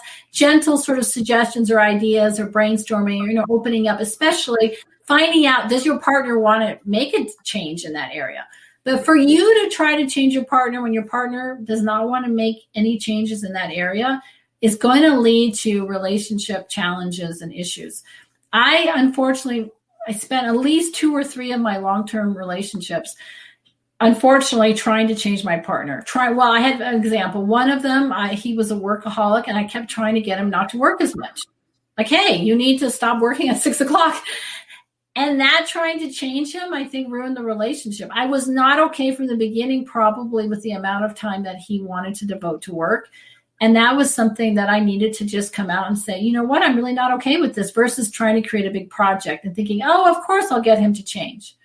And that, it doesn't work. Changing somebody else does not work. So it's really about, are you okay with how they are exactly as they are? And it's so beautiful when you can be okay with somebody, how they are, and not try to change them whatsoever, and have conversations around opportunities for growth. I mean, that you can do. No, I definitely agree with you that I did. Like I said, I wanted to come back to the book, and I do know that it's the Golden Cage. And some people are probably wondering, because you did mention it earlier, what is the Golden Cage, and how do you identify your Golden Cage? I'm thinking we've probably been talking around some Golden Cages even in this conversation. But for folks that are listening, what is a Golden Cage, and how do you identify what that cage is? Okay, so the Golden Cage is basically, you build this around yourself out of fear. It's an energetic cage you put around yourself. And it's because you're afraid to step outside of this. It protects you against rejection, failure, abandonment, or whatever that is. And I call it golden because from the outside, it looks really beautiful. It can be prestigious. It can be that you're comfortable in a relationship cage. It can be that you're comfortable, that you've been married for 20 years, that you have routines in place, that you're financially stable with your partner. All of this can look gorgeous from the outside, but really you're unhappy inside. You're allowing the fear to build this cage around you, the fear of the unknown. And so you're staying stuck in a situation in your life where you're uncomfortable. So there can be ones in relationship where you've really outgrown a relationship, you're actually really uncomfortable in the relationship. Or there can be like career golden cages. Like I had one when I worked for Procter & Gamble in Paris. It was a very prestigious job. Everybody's like, wow, you're a brand manager in Paris? How could you not be happy? I was well paid and people, it was glamorous. But I was miserable because I really wanted to have a different kind of career. I didn't really care how white the whites were with detergent. I wanted to help people. So it's really looking at your life, like, where are you keeping yourself stuck and dreaming of some other possibility or wishing there was something else because you're afraid to venture out of your comfort zone. You're afraid to venture out of the cage that you've created out of your own fear. Well, that actually raises a question before we get to more of the book and everything. Can the cage be created by outside forces? And the reason I'm asking this is because I know that in my own life, my mother, and I would argue my dad as well as grandparents, are had some prestige, still have some prestige. Mom and dad created a radio station.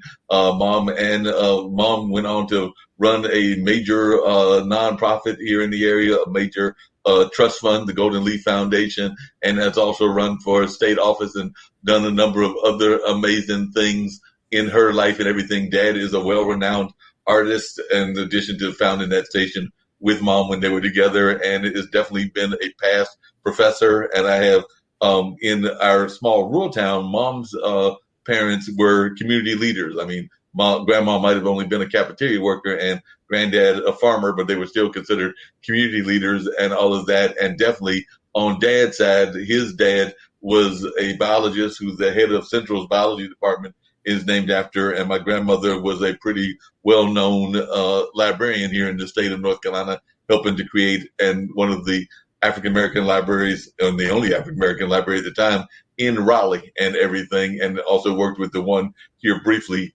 in Durham. So as you can tell, there was a lot of prestige. So sometimes I find that folks reach out to me, even in the friendship circle, because they want to have those contacts with mom, because of course mom knows a lot of people, including I think she knows our current governor. I know she knew a couple of the past governors and folks along those lines, and definitely has known some of our state and even regional leaders, including the Reverend Barber. And they also know that I've got, because of some of the jobs I've had, including one of our cultural arts centers, some of those kind of contacts as well. So sometimes I feel that, you have to be careful about why folks are reaching out to you. Are they reaching out to you because they're authentic in their friendship, or because they think that you can get something for them and everything? And I've sometimes wondered that, maybe once or twice in relationships, but I've definitely wondered that among friends and all of that. So that sounds to me like that might be an example of a cage that might exist within my own life, just because of the fact of prestige. But then there's the opposite of the golden cage, because there are also weaknesses. Like I know that I have dysgraphia, which is a form of dyslexia, and I'm imagining there are probably things that are the opposite of the golden cage, which are the negative, whatever that opposite would be. So I know I've got dysgraphia, which is a form of dyslexia, and I know that I don't drive, and I'm a mass transit person. So sometimes in relationships, that's an opposite of the golden cage, because I do know that sometimes, you have to be, I'm very forthright even in my relationships, because I'll tell women that I'm dating, even on those dating sites, that, I don't drive and I have the dysgraphia, and I'll tell some of the other weaknesses that I may have as well. I may not tell all of them at the beginning, but I'll try to be as open as I can be and remember all of those at the jump. But are those examples of golden cages, what I just described? Those are interesting. I've never really thought about it quite that way. I mean, I do believe that if you're staying, for me, it's if you're staying in a position or a place in your life out of fear, you're probably in a golden cage. If you have a natural sort of prestige, or, good things happening, and you're okay in that environment, and it doesn't feel like it's holding you back from success, then I think it's just a natural thing that's arisen because of your choices in your life and who you know, right. And that's beautiful and okay. And I think what it really is for me is, if you're finding that you're staying stuck in an area of your life, then you may be experiencing a golden cage, something you may be dreaming of. And it could even be that you have a golden cage around your creativity. I'm going to throw something else on relationship. I've met a lot of people who are like, oh, I can't paint, I can't write, I can't whatever it is. But they've always like, oh, I wish I could, I'd like to write a book. But then they're like, oh, no, I can't do that. And so they have a cage in their whole creativity area. And they need to confront the fear of the unknown to move out into the world and say, ooh, could I write? Could I actually write a book?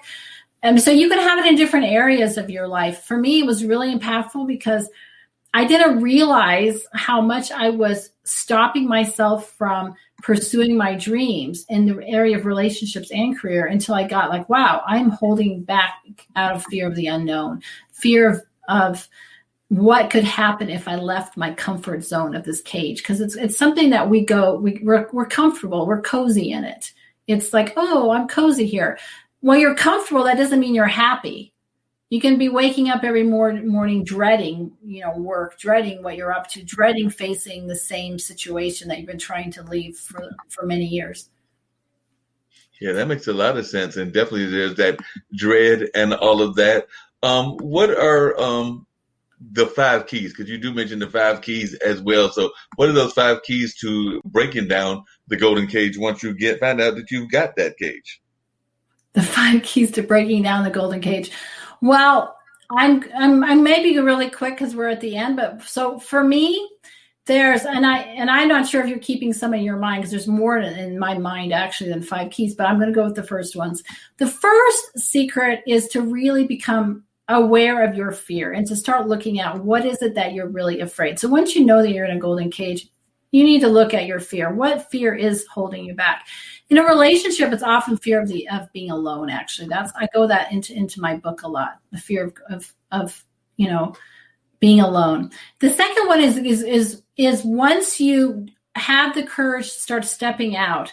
And I say it's kind of like this, you're actually opening the door and you're standing there and you want to, I call it strengthening your wings to fly phase. So one is to be able to first grieve your golden cage, grieve what it was about, grieve that past relationship, grieve the career, because grieving is a really important thing to do before you step forward and move into the next phase of your life. So I talk a lot about the process of allowing yourself to feel the emotion of letting go of the past, letting go of your dreams, what you wished you could have in that past relationship, right? So the next one that I think is very important is what I call moving from victimhood to empowerment. So if you're in, a lot of times this golden cage, there's a sense of kind of being a victim, like, oh my gosh, I can't do anything different. I'm trapped in here. Like, right? So we want to help you feel like, okay, I'm no longer a victim in my life. I have the ability to step into my power and go after my dreams and do what I really want to do, which goes into the next key, which is getting in touch with your heart's calling. Like, what do you really want to do? What's that thing that lays outside of the golden cage? Because once you've cleared away that all that fear and the grief and really worked through all of that kind of that victimhood, then it's about creating the new. Like, what do you want to step into? How can you listen to your heart? What's your truth at the core that's driving you forward? And then the last step then is what I call going into baby steps, taking those heart-based baby steps. Like, okay, now that I know what my heart's calling is, how do I create a plan to take those baby steps forward and maybe even take what I call a leap of faith? To be like, I'm ready, folks. I'm going to go for it. I'm going to quit my job. I'm going to step into a new phase of my life. I'm going to go on a trip around the world, whatever it is.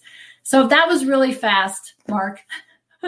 No, but then I was going by the potted letter and everything, because some of the questions, most of them are from my own mind and everything, but I do try to find out some of the things that y'all share on y'all's press releases as well. So the question that they had was that mastering the 5 keys. So that actually came from the fine folks over there at Potted and everything, but definitely appreciate them trying to give us some guidance as well and all of that. So, but the rest of them were all from my own reflection. You were great. Loved them. Loved the questions. Great questions. No, I try to come up with some really important ones and all of that, because I know so many people are going through this and everything.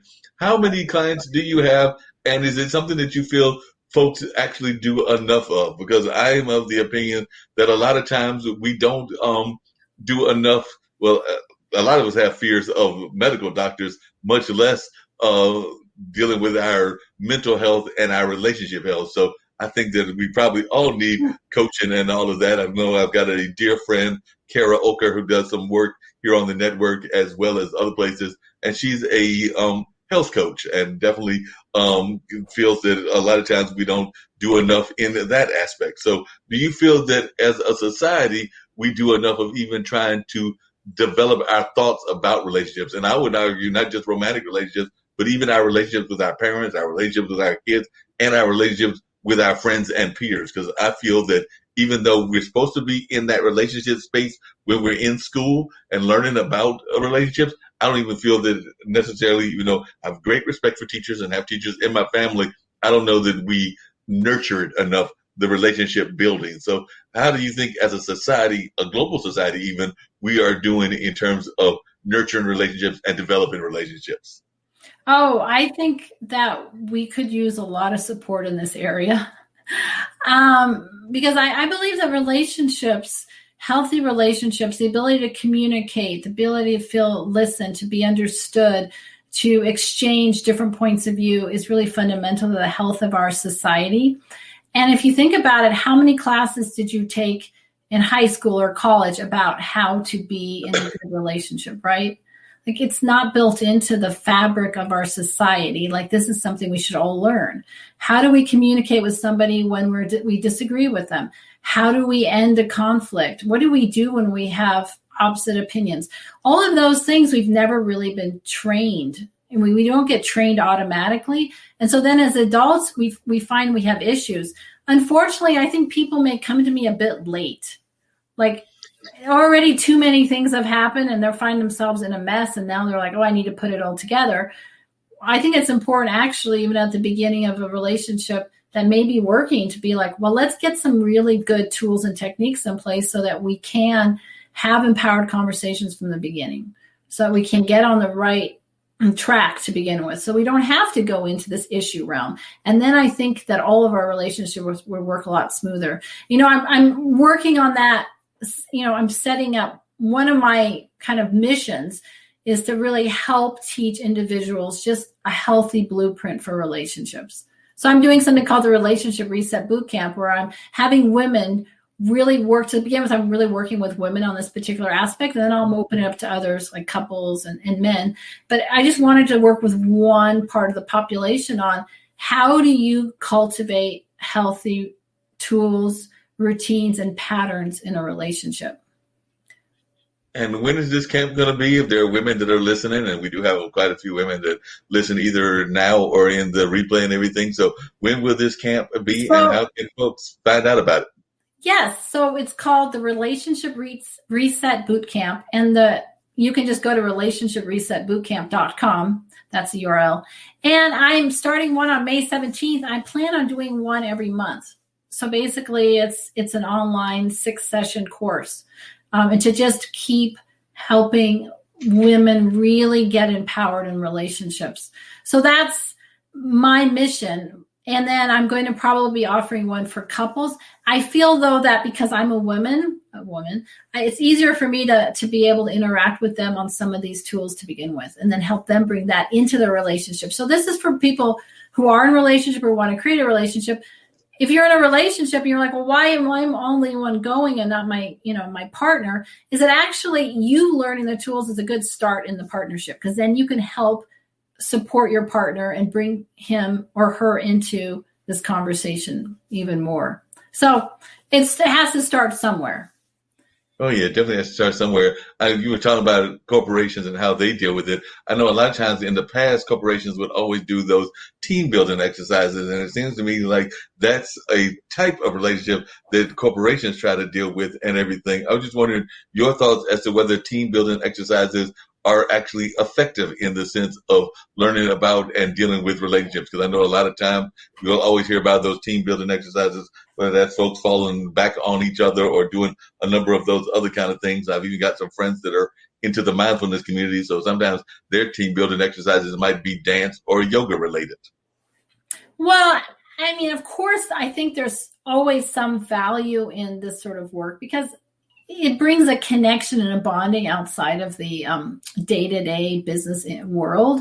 And when you can connect with somebody in a different way, I think it creates a new level of understanding and compassion. And that does allow that to kind of bleed into the work environment in a positive way. One of the things that I believe in general, I think there are certain types of exercises that might be more impactful for relationship building in corporations or for individuals. I don't want to go into this topic too much because we're running out of time here, but there's something called the Enneagram personality, that I also have spent a lot of time studying. And the Enneagram, which basically helps people see what type they are in 9 different types, that I think can be really effective in the corporate world and in relationship world. And I use that with my clients too. So that helps you kind of see your natural patterns. And there's you fit into one of 9 different types. And what are those types, if I can ask really quickly? And I know, like you said, you got to get ready to jump off very shortly and take care of your other clients and everything. So then I'll definitely might have one of the guests coming. And if not, I've definitely got some tapes of some of the other things that we've done in the past, as well as some of our other shows. But I have a client to get to soon. That's kind of why I'm going to need to go. But so basically, I'm going to go really quick, because the Enneagram, we could spend an entire broadcast just on the Enneagram. It's a deep topic because there's so much amazing work that's been done on this. So basically, it helps you see your core patterns, your core triggers, and how you naturally show up in the world, and also how you behave under stress.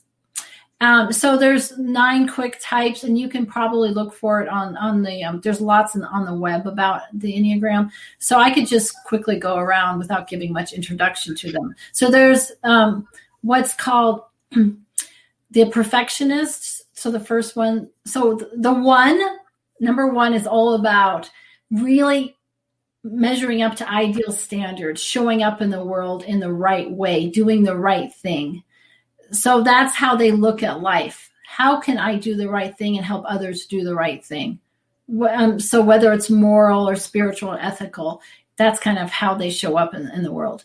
Number 2 is the caretaker. So it's all about how do I support other people? It's also called the helper. They naturally want to help other people, but they help other people and they really are very loving and supportive in hopes that they will get that love in return. So their biggest trap is that they actually might become martyrs, right? And they might get very unhappy because they're not giving the love that they're not getting the love that they're seeking by giving up themselves.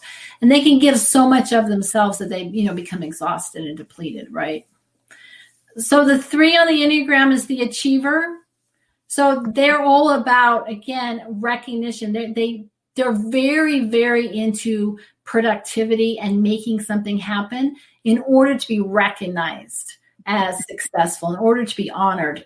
And so what they're looking for and what drives them in their life is this core recognition of like, yes, you did it. You're great. That kind of stuff. So they're the ones that have a ton of awards, on their walls, right? And they go for a ton of diplomas, right?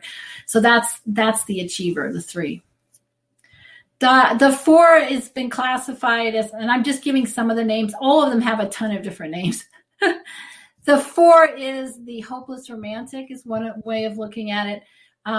They're naturally into what I call uniqueness. They have a uniqueness that they feel they want to express to the world. They often show up as artists, and they're really deep in feeling and like, oh, I have this amazing message to share to others, but nobody really gets me. That's the hopeless part. Nobody really gets me.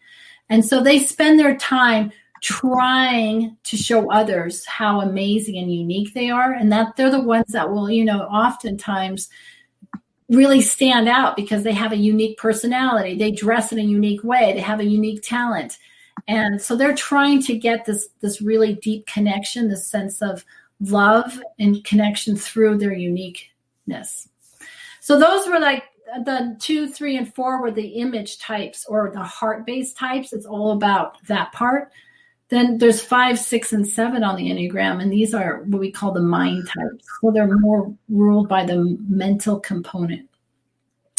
So there's 5, which can be called the specialist, but it's what it really is it's almost that scientific personality. Right. They love to get knowledge. They're like, the knowledge is what keeps them feeling safe.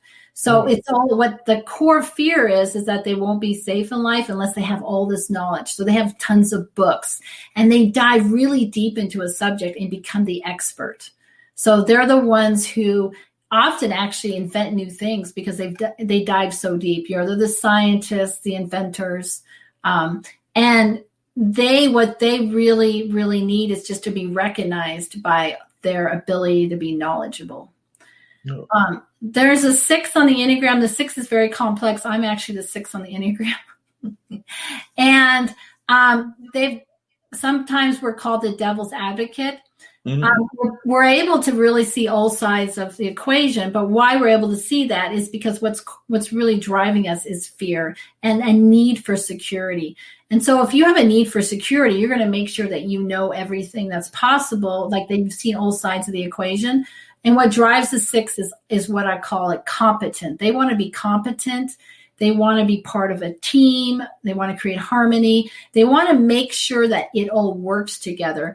And a lot of like a typical kind of role in our society, and 6 are actually people who are in the police force, for instance, who are trying to help society in that way. They really show up and say like, okay, we're here because we want to make sure everybody's safe, right? So the sevens are the enthusiasts of the Enneagram. So what are they? They're all about adventure and exploration and getting the most out of life. Fear is driving them, but in a different way. Fear is driving them to go out and really take advantage of life because they're afraid if they stop, they're going to feel that fear inside of them. So they better get busy. They're the ones who have like 5 parties on their calendar for the same night. They know everything that's happening in town. They're out dancing and having fun. They can be super fun. They're very idealistic. Yeah. The problem is that sometimes you really don't know what's going on with them. Like to get to the depths is sometimes challenging because they're so busy having fun. So Right. That's 7. The 8, 9, and 1, I started with 1. Those are they call them the body types. But what's really driving them is control. So the 8s feel that they need to control in a good way, assert themselves in the world. So they're called the boss of the Enneagram, or assertive ones, to control other people in order to make things happen. So they're the ones that are going to step up. They naturally are the leaders. They stand out in the world as like, wow, they're always the one in front of things, making things happen. So they're very focused on getting things done, on tasks, and sometimes at the expense of relationships. And then the 9 is called the peacemaker, and they avoid conflict at all costs. They actually give up themselves in order to create peace in a relationship, in any place, because their whole goal in life is how can we create more peace? And so they're a conflict avoidant. And then the ones I already explained, their whole thing about control is to control the environment so that we live up to the standards. So there you go. There's your 9 types, very quickly done. Oh, very quickly done, but very effectively done as well. So I was actually really impressed with the fact that you gave them all, and I was actually trying to figure out which one I was, because I know that I can sometimes be, I think I was either 2 or 9, too much of a giver. So I know a lot of times folks will ask me to do things, and I'll sometimes be too much of a giver and things along those lines. So I don't sure where those givers fall in that category, but it sounded like somewhere between 2 and 9 and all of that, because you're always trying to give of yourself because you're wanting to help out society or help out this or that, and aren't always doing it and getting the reward that you should get for it. Right. Yeah. So you could be one of those two. And I would have to ask you some more questions. So when I work with a client, I normally ask them enough questions for us to get clear, like where they are. And then we figure out like, where's your Enneagram type and who's your partner, what's your partners? And then how do these two interact together? And that's when it's really interesting, because you can understand if you have 2 different core drivers, 2 different core triggers, core behaviors, core, like was fear driving you or control driving you, what's driving you, then you can figure out how to work more effectively together as a couple to really understand the other person instead of taking it personally. You can be like, oh, that's just because, there's 6 showing up right now. So the thing about the Enneagram is the more stressed you get, the more that number becomes pronounced. And you're because you said you were a devil's advocate. So is your beloved a fellow devil's advocate, or do they belong to you? He's actually a 1 on the Enneagram. It's the perfectionist one. But 1s and 6s work really well together because we are the rule followers. I'm following the rules because I want make sure that we're all secure and safe and we're, doing the right thing as a group. It just out of safety, really. And he's following the rules because he has these standards, right? We have a morality to follow. So we are both conformists, they're called in the Enneagram. So we actually work well in that arena. That was great. Like I said, I don't want to keep you away from your client. But one of the things that I always get all my guests to do, and we haven't done yet, is if you can give us the social media and the way that folks can reach out to you if they're interested in reaching out to you. And then one of the other things that I try to get all my guests to do is it is a global network, IBM TV, formerly IBM TV, about to be Pod TV and everything. But we try to get folks to share their message of positivity their message that they would like to share with the global community, because we do have shows in South Africa, shows in Nigeria, listeners in Australia, New Zealand, and Europe, and a variety of other places. And of course, we got shows and listeners throughout the country. So definitely, if there's any words of positivity that you would like to share with our audience, we would love to hear that as we wind down this session and this section. Oh, great. Well, I am so into positivity. So I think that what I would leave you with is the fact that you are stronger than you imagine, that you really do have the strength and the ability to stand in your power and go after what you really want and need, whether that's in a relationship, whether that's in career or wherever. So I think it's about, what I think the most important thing is just to remember how strong we really are and how much talent and purpose we naturally all have as human beings. And the most important thing is how important it is to share with others, because I believe you were born here for a reason, and you have these skills and talents for a reason, and the world needs to hear more from you. So the more we can do that, I think the more positive the whole world will be if you can allow yourself to just fully show up. And that's what I'm working on doing, the more and more every day, just showing up. And definitely doing a great job of showing up. If folks are interested in reaching out and hearing more about, one, the book, where the book is available, as well as just reaching out for you for relationship counseling and all of that, how would they go about reaching you on the wonderful world of social media and all of that? Okay, so you can, of course, go to my website, margotzayer.com, which is obviously written out there just as it looks. And you can go to Relationship Reset Bootcamp if you're interested in that. And then my book, The Golden Cage from Entrapment to Empowerment, is on Amazon. Just type that in my name, and it's also on my website. I'm on Instagram, Margot, Margot, Mindset Coach on Instagram. So that's easy to find. And my name is, and on Facebook, you can friend me at Margot Zayer too. So just that's my name. And on LinkedIn, that's my name too. Just find me on all these social medias under my name. I think that's it.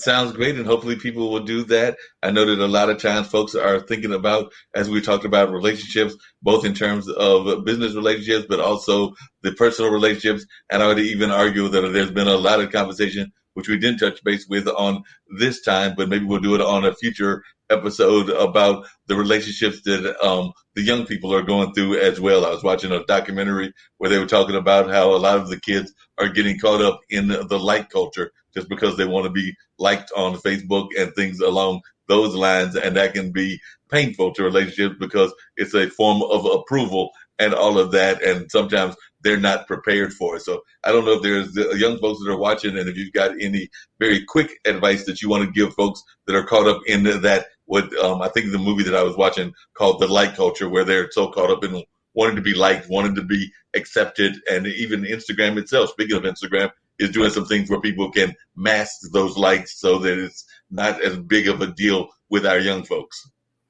Yeah, I mean, this is just a huge conversation, Mark, that probably we would spend more time on. I just would like to say that it's really about learning how to tap into your own ability to love who you are without it being dependent on somebody else's outer behavior. And as a teenager or as a young adult, that is something to be learned, and it can be cultivated.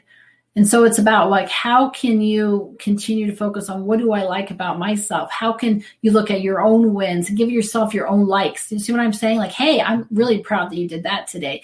Because what you're looking for in likes is validation. It's like constantly trying to get validated. So we need to learn how to turn that into ourselves and validate ourselves. That's why I do a lot of practices about my wins, and also giving myself gratitude for what I've done in each day. That validation back to myself. Hopefully that helped quickly. Yep, that definitely helped and everything. I know you've got to get ready to bounce off. If there's any last things that you want to say, then I'm going to put on one of the spots from some of our other shows that are here on the network, and then I may come back with some closing thoughts. But if there's any last thoughts that you want to share before I bring on some of the great shows that we have here on the network and everything. So, like I said, it's your time for any closing statements that you might want to share. I just want to thank you so much for having me today on your show, Marc. It was really a pleasure. And again, I would love to support anybody out there who would like any help. Just get a hold of me, send me a line. Sounds funny. You can direct message me on Facebook or Instagram or even via my website. So I would love to connect with you if you have any other questions. So happy to be with all of you today. Sounds good, and definitely great to have this conversation. Look forward to hopefully having you back on in the near future. Always love having guests come back and make a return trip. So hopefully I'll have to reach out to you on Podit or some of the other sources like LinkedIn and try to get you back on in the not too distant future so that we can continue this conversation, because I was definitely feeling that connection even on that soulmate level with you as well. So that's so sweet. Our conversation. Thank you so much. Have a good one. Do the same. Bye. Like I said, we've got some other amazing shows. And of course, my friend Brandon has got Best of Travel. So let's see what that's all about really quickly. Here's Best of Travel.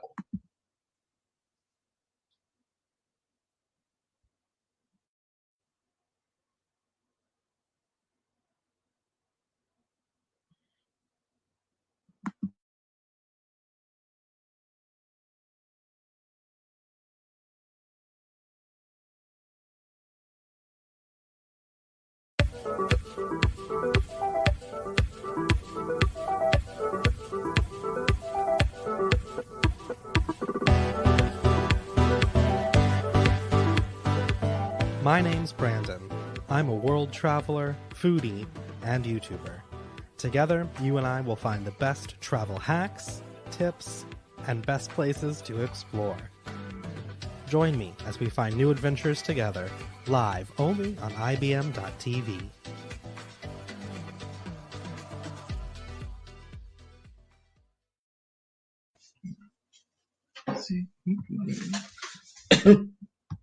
Okay.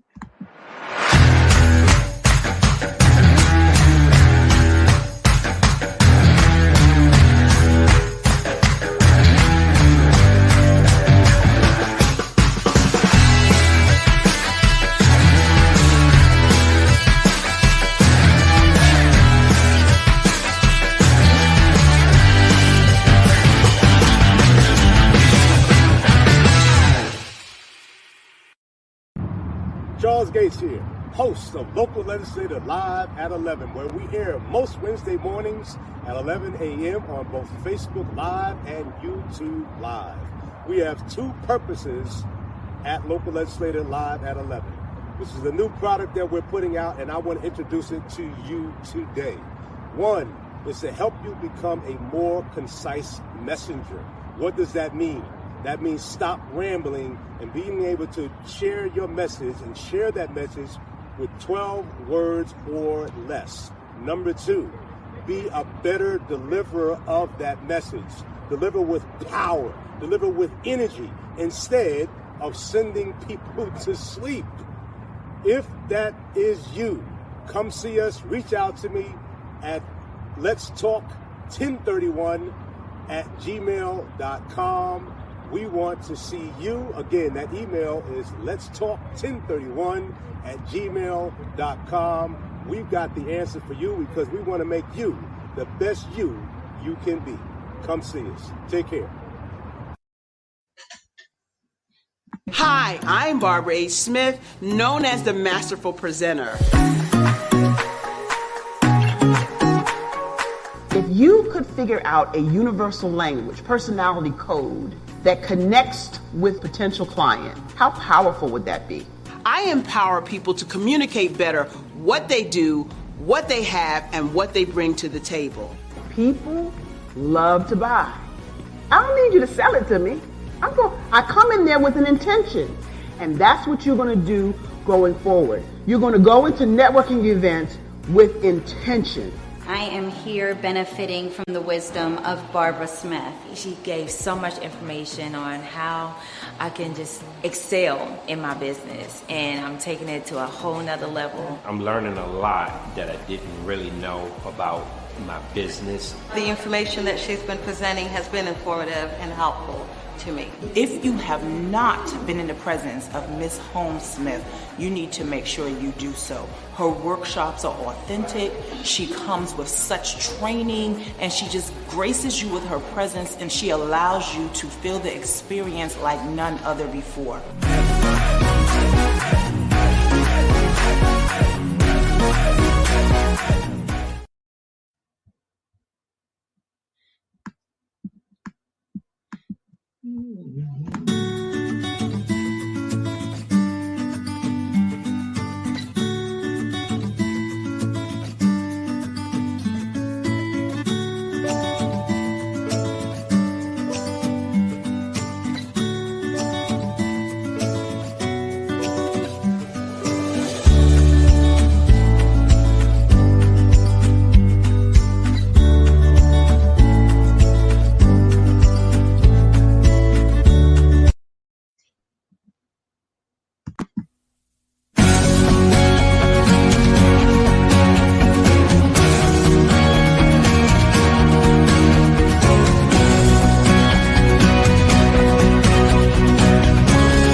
Well, folks, still continue with some more great news and all of that, and definitely some great conversations. I'll be back in a minute with another show that is a great show here and everything, which is Mind Closet, and we'll be telling a little bit about that as well.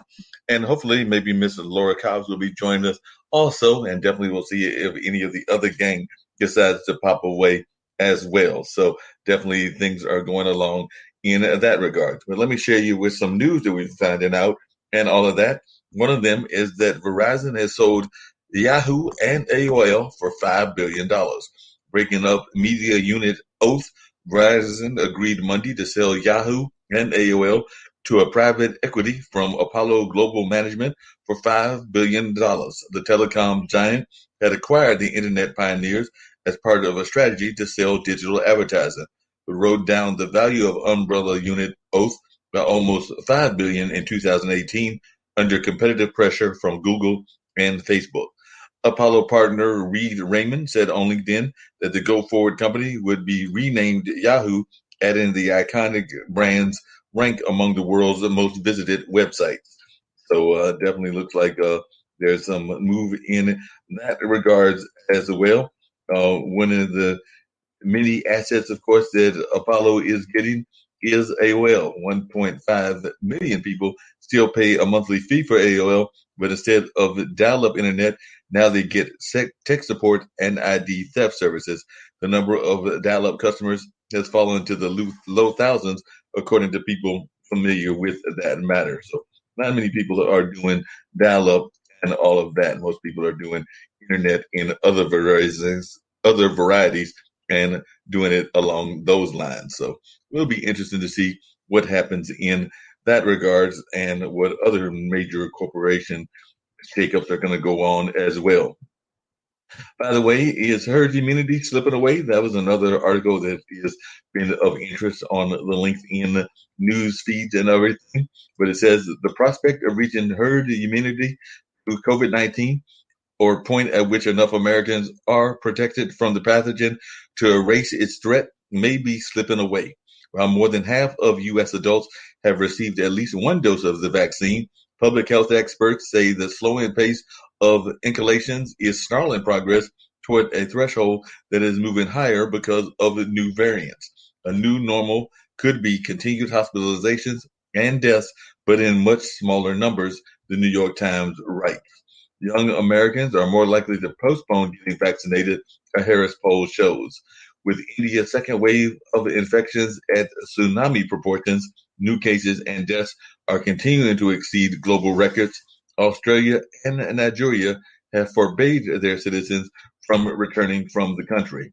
Moderna agreed to donate 34 million doses of its COVID vaccine this year to COVAX, the global organization supplying them to poorer countries. So definitely, this is a global pandemic, and it needs to be treated in such a global manner. So we've definitely got to find ways to help those folks that are in poorer countries, as well as make sure that we get that whole herd immunity thing going as well. As businesses also are trying to figure out when they should bring employees back to the office, the CDC is leaving them in the dark, only issuing closing criteria but not reopening the criteria, according to a professor at Johns Hopkins University School of Medicine by the name of Marty McCarry. He was saying that many businesses are now stuck trying to figure it out on their own, each trying to independently reinvent the wheel. Some large companies are hiring expensive medical consultants, but many small businesses can't afford to do that. Given the prevalence rate of vaccinated immunity and natural immunity, the CDC should issue guidance like it's reasonable to bring employees back when the local infection rates are below 10 daily cases per 100,000 and more than 55 to 65% of the adults are vaccinated, criteria that much of the country has now met. So definitely it'll be interesting to see when folks go back to work, or if they go back to work, how they go about doing that and all of that. So that'll be really interested in that regards as well. By the way, a meat giant has gone plant-based. That's right, Tyson Foods is entering the increasingly crowded plant-based food industry as it debuts its first fully vegan burger. After its first failed attempt with a plant protein and beef hybrid patty, Tyson released a lineup of fully vegan meat products, with the plant-based market expected to reach $450 billion in revenue and make up a quarter of the meat market by 2040. Tyson is next in line to enter the industry, following competitors like Impossible Foods and Beyond Meat. So definitely that's some of the things that are going on in that regard, and it'll be interesting to see what happens as they try to go into that. I know that Tyson was a big meat giant, and now it looks like they're going to go into the plant-based field as well. And it looks like New Mexico, that's right, the state of New Mexico, is betting big on streaming. New Mexico is betting big that the millions in corporate incentives spent on bringing a Netflix studio to the Albuquerque suburbs will pay off in a big way. Bloomberg reports that over the last several years, Netflix has invested heavily in studios, backlots, and post-production in the area, buoyed by generous economic incentives, including tens of millions in subsidies and tax breaks. The report notes that the scheme will serve as a case study whether such public generosity will help spur economic growth and create a permanent production ecosystem. So this is going to be interesting to see how that plays out and all of that. And I'm going to have to find out what they've got to say about Basecamp, because I know some musicians that were using Basecamp. But before we get to that story, it's saying that one about picking an imperfect job. People who are looking for work should ultimately be looking for the right job, but that doesn't mean they'll find a perfect position.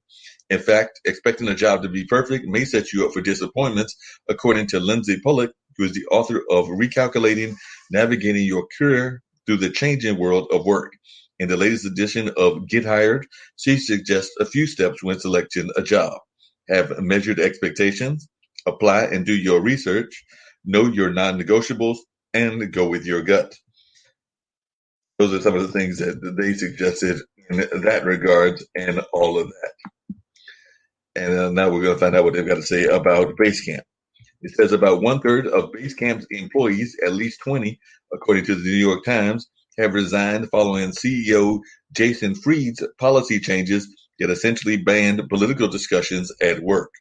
Fried wrote in a blog post that societal and political discussions were no longer permitted on the company account, but workers could converse on messaging apps or their personal Basecamp accounts. David Hansen, one of Basecamp's founders, revealed in a subsequent blog post that they had offered severance worth up to 6 months' salary to employees who could not see a future at Basecamp under this new direction. So, as a matter of fact, a startup correspondent at Insider by the name of April Joyner said they have been following the fallout from Basecamp's workplace overhaul, including a ban on political discussions and the disbanding of its Diversity, Equity, and Inclusion Council. A third of the employees ended up quitting. One former employee that she interviewed described bullying behavior from the company's co-founders, and she also spoke with some workplace and DEI experts to gather some perspective on the situation. And of course, more of that article can be found on Business Insider. So definitely it looks like some changes are going on at that major corporation, which I know is involved in the music field and all of that. So it'll be interesting to see how this all plays out and what happens in that regard. And then some people are asking, does consulting have to be in person? Prior to the crisis, many consultants were expected to spend 60 to 80% of their time traveling for work. But with the pandemic disrupting business travels, the largest consulting firms had to rethink the value of travel and also the benefits of remote work. The shift could be a boon for many women, particularly women with children who considered exiting the industry altogether because of its travel demands. Consulting business travel rethink is a glimmer of hope for female workers who in many cases had to sacrifice career gains to take care of their families during the pandemic. So definitely it'll be interesting to see what goes on in that regards as well. But definitely Caroline Fairchild, a host of LinkedIn News Live and an editor at large at LinkedIn as well, said the pandemic led to a phenomenon that would have been virtually unheard of in the demanding and in-person world of management consulting and into business travel. The dramatic shift is leading major consulting firms to reimagine what travel will be necessary moving forward, and that could be a boon for the many women, particularly women with children, who considered exiting the industry altogether because of its travel demands. As part of LinkedIn's top company list, she spoke with leaders across the management consulting industry who provided a glimmer of hope for female workers who in many cases had to sacrifice career gains to take care of their families during the pandemic. As a matter of fact, Michael Finland, who is a PwC Chief People Officer, said that the pandemic had accelerated dramatically our progress on flexibility. It has shattered assumptions across the board. There are certain ways that you can't work. So that's some of the things that were being shared on that particular feed as well. And we're also seeing that Asian American executives are acting about inequality. So let's see what they've got to say as well. A group of Asian American business leaders has pledged $125 million to the Asian American Foundation, a newly formed initiative that plans to challenge anti-Asian discrimination and incorporate the historical role of Asian Americans into school curriculums. The initiative, which comes amid a surge of violence against Asian Americans, is the single largest philanthropic effort devoted to Asian Americans who receive less than 1% of philanthropic funding. The foundation has tapped organizations like Walmart, Bank of America, and the National Basketball Association to match the donors' investments. So definitely that should be some powerful news there in the Asian American community as well. As a matter of fact, Eric Dada, global head of social marketing at Facebook, said the fight for hashtag Stop Asian Hate has fundamentally changed my DNA and perspective on how I can help my community. He added earlier this year, I took a few phone calls about an organization that will bring all nonprofits for the Asian American community together as one. The organization launches today, called the Asian American Foundation, and I am proud to be on the inaugural advisory council with some incredible leaders. So he thanks Sanal Shah for giving him the opportunity to create more change for the Asian American community. If you want to get involved, you can join at eaf.org and listen in tomorrow to hear remarks from former President Barack Obama, George W. Bush, and Bill Clinton on why this moment is different for the Asian American community and the change will make it just starting. So that was done earlier today. So yeah, that link will be, and those talks will be going on tomorrow. So I might even try to pop in on that as well and learn more about what they've got going on and the ways that different other organizations, including some organizations that I'm part of, can help in working with them. Because I know I'm a member of the local chapter of the Black Journalists, the National Association of Black Journalists, and I am a member of the Triangle chapter. So maybe I'll figure out a way that they can get involved as well. By the way, Berkshire Hathaway chairman and CEO Warren Buffett and his vice chairman, Charlie Munger, Most criticized special purpose acquisition companies, SPACs, and stock trading app Robinhood during the company's annual meeting, and they were more like gamblers than investors. Buffett also explained why he had dumped airline stock at the start of the crisis. Munger, meanwhile, defended Berkshire's record stock buyback as a fair and highly moral move for shareholders' sake. The much-watched annual meeting was held virtually for a second year running, although Buffett was reunited with Munger in Los Angeles, making the first time the event took place outside of Omaha, Nebraska. Buffett hinted after the meeting that Greg Abel, vice chairman of Berkshire's non-insurance company, was a likely successor, saying Abel's age, 58, was a determining factor. Berkshire Hathaway swung to a first quarter net profit of $11.7 billion from a loss of $49.7 billion a year ago. Operating earnings jumped 20% to just over $7 billion, and the company also continued its stock buybacks, repurchasing $6.6 billion of Berkshire shares. So that's just some of the things that are going on in the world of news and all of that. So that's just some of the things that are happening in that regard. Right now, I'm getting ready to bring up another one of those spots, and this time it's going to be for Mind Closet.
Don't forget to get in touch with us and tell us some of the things that are on your mind and some of the things that you might be hoping to have happen in your world and all of that, because we are always interested in hearing from our many past guests as well as new fans and all of that. So definitely keep us informed about things that are on your mind, and we'll be keeping you informed about the amazing things happening here as well. But definitely do keep us in mind as you are thinking about events as we try to open up, as well as different other things, because we love having conversations with entrepreneurs, activists, and many other folks along those lines. And by the way, don't forget that donations are always accepted. So the Cash App is Marc Lee 1962, and that's with a $ behind it. Or you can do the PayPal at mlee@haytie.org. So either of those work. So definitely always looking to get support for the various things that we are doing in the media world as well.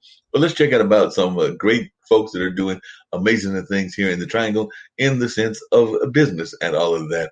Might even bring up some conversations that my friend Eric has been having about his art and art world and all of that. But before we get to that, let's check out some important business leaders that are doing great things in our community. Hello, and welcome to the North Star Initiative. I'm Glendola Massenberg Beasley, and in this time of COVID, the North Star Initiative serves as an accelerator to promote, support, and secure funding for small, rural, and urban businesses. Our team is here to assist you with overcoming cash flow obstacles. Let's listen to Dr. Dennis Rogers as he interviews 3 local business owners as they share their experiences during these uncertain times. My name is Dr. Dennis Rogers, and I'm being joined today by Dr. Tanya Armstrong. Welcome, Dr. Armstrong. Tell us a little bit about your business, Dr. Armstrong. Absolutely. I am the owner of the Armstrong Center for Hope. It is an interdisciplinary practice of psychology where we specialize in psychological and spiritual wellness for all ages.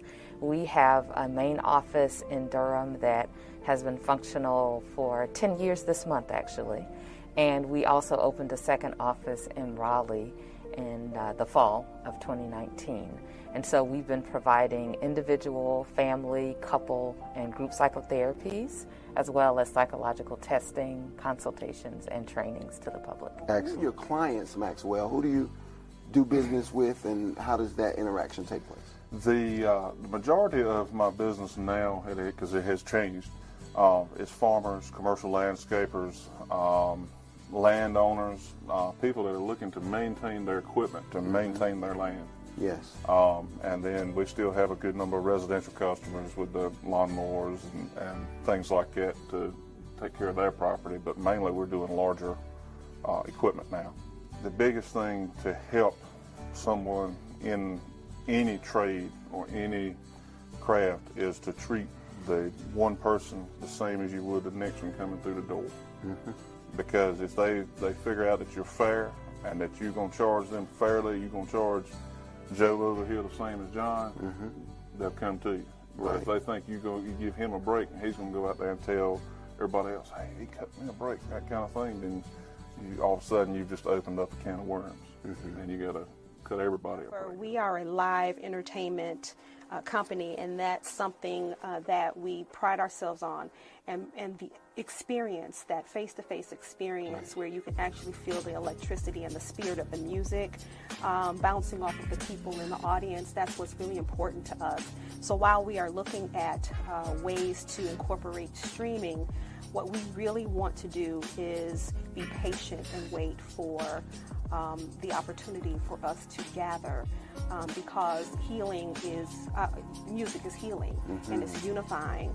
And so I think it'll be important for us when it's safer to gather and to really heal as a community and as a nation with some live music. And one thing that we love to do is contract and subcontract, like I said, with small businesses who have just as much on the line as we do as a small business. So looking back at the festival and at our concerts, we make sure that we contract with transportation companies, with catering businesses, with marketing agencies that are small businesses and that are minority-owned businesses, so that everyone is getting a piece of this pie.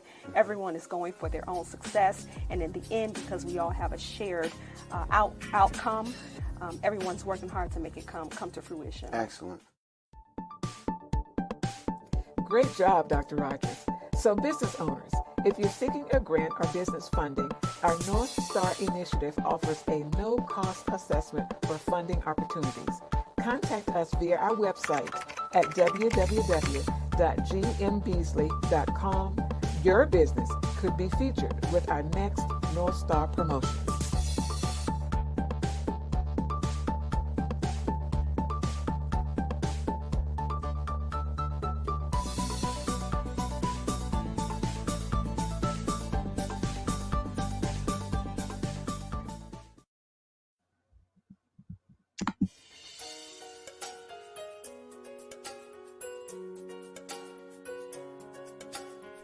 Hello, my name is Natural Breeden, and I'm introducing a new author and her publication. Dr. Veronica Hardy is an inspirational speaker, author, and educator. Through her writing and public speaking, she uses the power of story to reveal and confront challenges experienced by the readers and listeners. And this is showcased through her book, A Letter to My Sisters, Reflecting on God's Promises.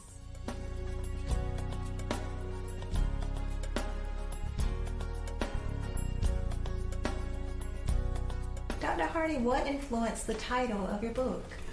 I can say, now I did change the title a few times. It went from, I think I started with calling it Tamar's View, to capture more from her perspective. Mm-hmm. Then I switched it to Everybody Has Their Stuff. You know, we all carry something. Yes. And then finally I decided to pray. You know, God, what do you really want people to receive or know from this book? Mm-hmm. And so that's when A Letter to My Sisters, Reflecting on God's Promises, really came to me, because I felt it was really fitting that I was writing something for other women to read from my heart to theirs. Oh, thank you. Now, Dr. Hardy, why did you choose the story about Tamar as the basis of the book? I feel like oftentimes we don't talk much about the women in the Bible who have gone through difficulties, mm-hmm. such as her. She was raped or sexually assaulted by her half-brother. Okay, and I just thought that was an important story to be able to bring out. And I thought it was important to kind of bring out her story, how she responded to it, so we could also look at how we respond to it as well. Absolutely. Now, Dr. Hardy, how does the story of Tamar serve as an example for you? I would say strength, for one. It seems like she didn't hide it at all. And I think sometimes if someone were to ask us, we want to cover it. We don't want to share it. Why? Because we're carrying the shame, or we feel like we're guilty that we caused the situation to happen to us. So I was glad she was able to share it with her brother, acknowledge it, and then he said to her, don't take it to heart. And that message spoke to me, that we don't have to carry what someone else did to us. We don't have to make that become part of our identity, but for us to remember who we are, because she was a princess. Okay? And that's not taken away because of what someone else did to her. And I just wanted us as women to remember who we are in God's eyes. Absolutely. Thank you for that.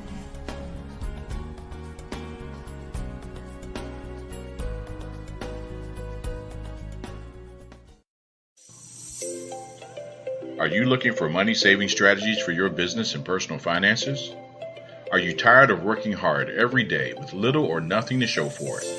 Contact Prosperity Financial Services, LLC right now for your free financial consultation. Call now to reserve yours today. 804-349-8600. 804-349-8600.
Are you ready?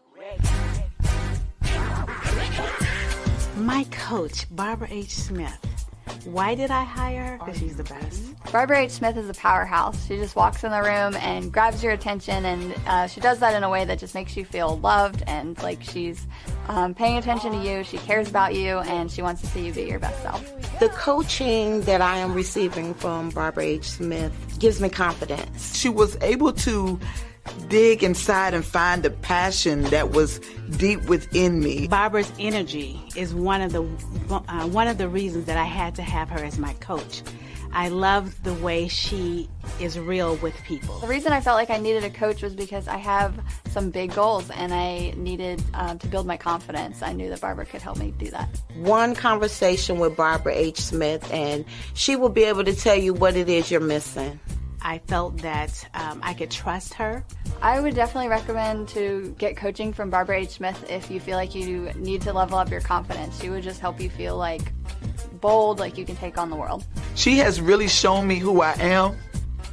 She has changed my mindset to a place that I know that I am more powerful today than I would have ever been if I had never met Barbara Smith.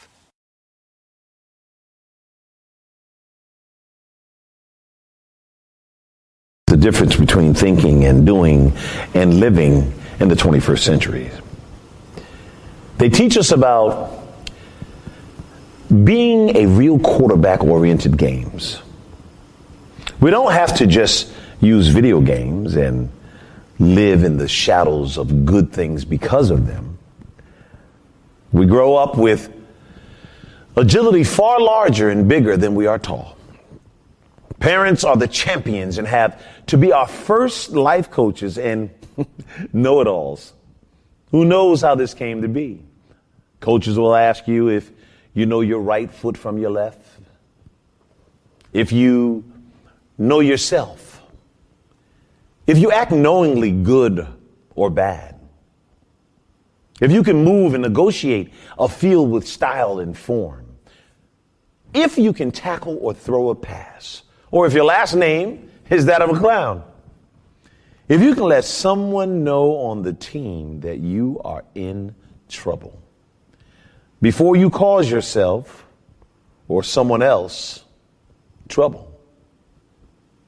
If you are ready to learn teamwork or aware that you started out today with your pants down or your sportsmanship was left on the kitchen table, if you know the social studies, the alphabets, science, music, characters, and the stats and the numbers of a great student player eligible to stay on the team, and if you know the poise of great athletic champions and their scientific attitudes that are historical or music to us now, if you have the swag of the game, the discipline, the performance, and artistic form down pat, and if you have the style of gymnastics that the sport has with life, if you have the work ethic and determination to make it all seem easy and not a game at all, if you have the knowledge of all the above, or you don't know things like this even make the difference. I think that when it comes to the importance of parents and their field and self-knowledge, wisdom, virtues, and courage, their teachings, love, respect, care that they illustrate on the field and in the grind of life with their actions and their ideas, experiences, muscle, and strategic magic and skills wrapped around us with their priceless love. For their verbs to be that make us winners in this hard and fast third century that without them, kids and adults, athletes could hardly see or do anything at all. Parents teach us the difference between playing video games and playing on the field. Parents teach us how to be champions. A huge hug should go to parents, coaches, and parent-like community people who have love on the field for you and who are champions for your life, both in and out the games.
The difference between thinking and doing and living in the 21st century.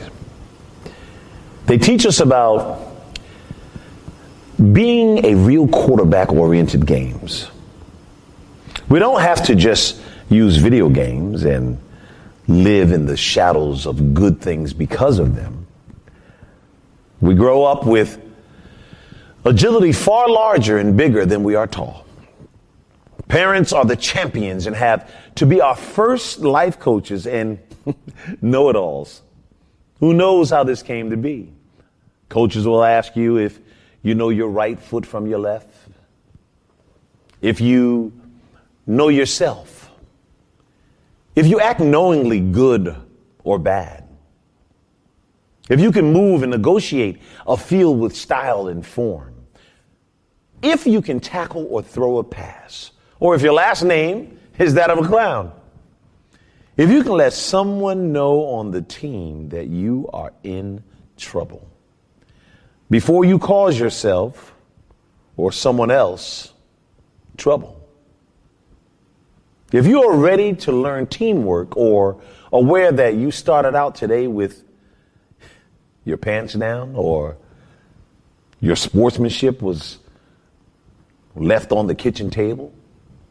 If you know the social studies, the alphabets, science, music, characters, and the stats and the numbers of a great student player eligible to stay on the team, and if you know the poise of great athletic champions and their scientific attitudes that are historical or music to us now, if you have the swag of the game, the discipline, the performance, and artistic form down pat, and if you have the style of gymnastics that the sport has with life, if you have the work ethic and determination to make it all seem easy and not a game at all, if you have the knowledge of all the above, or you don't know things like this even make the difference.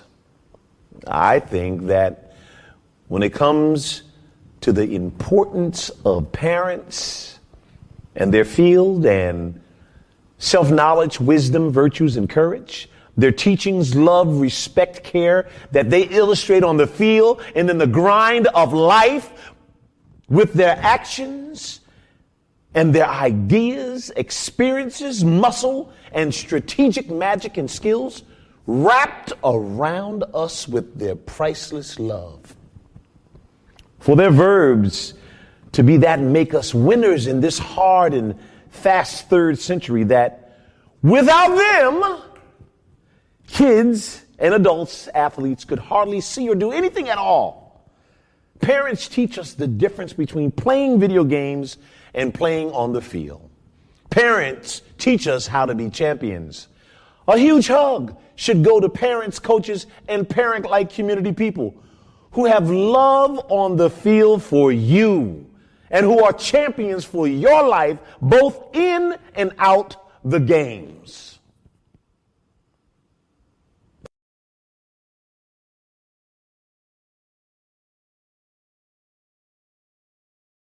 Are you ready? My coach, Barbara H. Smith. Why did I hire her? Because she's the best. Barbara H. Smith is a powerhouse. She just walks in the room and grabs your attention, and she does that in a way that just makes you feel loved and like she's paying attention to you, she cares about you, and she wants to see you be your best self. The coaching that I am receiving from Barbara H. Smith gives me confidence. She was able to dig inside and find the passion that was deep within me. Barbara's energy is one of the reasons that I had to have her as my coach. I love the way she is real with people. The reason I felt like I needed a coach was because I have some big goals and I needed to build my confidence. I knew that Barbara could help me do that. One conversation with Barbara H. Smith and she will be able to tell you what it is you're missing. I felt that I could trust her. I would definitely recommend to get coaching from Barbara H. Smith if you feel like you need to level up your confidence. She would just help you feel like bold, like you can take on the world. She has really shown me who I am.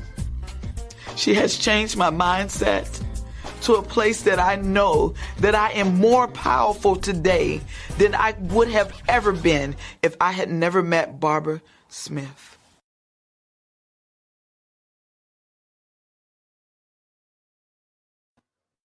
Another interesting news story that I'm seeing and everything, and wondering what kind of impact it's going to have on Duke University, since they have definitely given some money to that university. And I know that Melinda Gates is a Duke graduate, but it appears that Bill and Melinda Gates have announced today that they are divorcing after 27 years of marriage. Bill Gates issued a statement attributed to the couple detailing the split via Twitter. It says, after a great deal of thought and a lot of work on our relationship, we have made the decision to end our marriage. Over the last 27 years, we have raised 3 incredible children and built a foundation that works all over the world to enable all people to lead healthy, productive lives. we continue to share a belief in that mission, and we'll continue our work together at the foundation. But we no longer believe we can grow together as a couple in this next phase of our lives. We ask for space and privacy for our family as we begin to navigate this new life. Although the pair intends to continue working together through the Humanitarian Foundation, the Gates said they no longer believe they can grow together as a couple in the next phase of their life. And that's what the whole statement said and all of that. So it's going to be interesting to see what goes on in that regards as well. So like I said, that's a little bit of social news that I just saw going on in the world as well. So that's just something that I saw. And by the way, they had earlier said that their kids won't inherit a vast fortune. So earlier they had said that he is hopeful for a return to normality by the end of 2022. And it looks like he was also saying that the kids will not be inheriting the vast amount of money that they have put together and all of that. So wondering if that'll still be the case after the separation and divorce and all of that, and wondering how the kids feel about that, because that can be, if you're raised in those kind of families, I can imagine that can be something that you're waiting for your turn with that wealth and all of that. Not had any personal experience, but I can imagine that that's what goes on in their heads and all of that. So it'll be interesting to see what goes on in that news development that just came out earlier today. So definitely we were talking about relationships on both shows, the one on the radio show with Mark Lee, as well as the one Mullings and Music and Memories. And then I just happened to see that announcement that came out about a major relationship and all of that. So definitely it'll be interesting to see what goes on in that regards. And I know some folks are still waiting for their checks. Some folks are hoping that there's another check stimulus out there, and folks are still struggling with their finances as well. So definitely, even as folks prepare for their tax plans and all of that, folks are definitely looking at a lot of things and trying to see what's going on in that regard. So maybe some possibility of some more stimulus money coming from the White House and all of that. But we'll just have to keep our ears open and find out what goes on in that regard. So definitely folks are talking about it and definitely seeing what will be going on in that regard. We do know that those that have kids can definitely be expecting some more stimulus, because as a matter of fact, they said essentially creating a fourth stimulus check. The IRS has already confirmed that monthly payments from the new $3,000 or $3,600 child tax credit will be delivered to financially strapped parents beginning in July. So as I've stated on several of my shows, do not have kids, even though I do have nephews. So that won't be helping me out, but it might be helping some of my friends out, including my brother that has got the two nephews and all of that. So definitely it appears that the Internal Revenue Service and the Treasury Department are in the final innings of dispersing the remaining coronavirus stimulus checks under the American Rescue Plan to eligible U.S. taxpayers. But do not fret, more stimulus checks will soon be heading into bank accounts of American parents. So if you're a parent, it looks like you've got some more money coming your way as well. So definitely looks like things may be going that way. And then there is also the possibility that a permanent stimulus check might be coming around as well. So definitely folks might be still getting other money as well, but of course that's got to go through the House and a number of other things. So don't know if I'd be holding my breath on that one. But if you got kids, it does look like you've got some more money coming your way for sure. So definitely to be interesting to see, and also take note that there could be even more monetary assistance on the way when Biden on Wednesday outlines his ambitious plans to boost the economy. So that was actually after the press conference that was, like, maybe this was before the press conference that this particular article was held and all of that. But definitely does look like some money is coming for folks that are in that parental area and all of that. So that's good news for those that are in that aspect of society. But get ready to wrap it up. Get ready to call it another edition of Mullings Music and Memories. So right now I'm going to pop myself off the screen, and in a little bit I'm going to get to the end broadcast. But hope that everybody enjoyed the conversations that we had. Well, first with Margot here on this particular show, and with Asia on the other show. But definitely some great conversations around jobs, around legal advice, around relationship advice, and a number of other things. But like I said, I'm ready to pop off the screen. As a matter of fact, next time y'all see me, hopefully there'll be a little bit trimmer hair look, as I definitely have that appointment on Wednesday afternoon before the online dinner party. So hopefully everything will work out in that regards, but only time will tell. But right now, I'm going to get ready to grab the phone and head over to check out the Straight Talk with Dean and Mark and see if we've got some guests showing up on that show as well.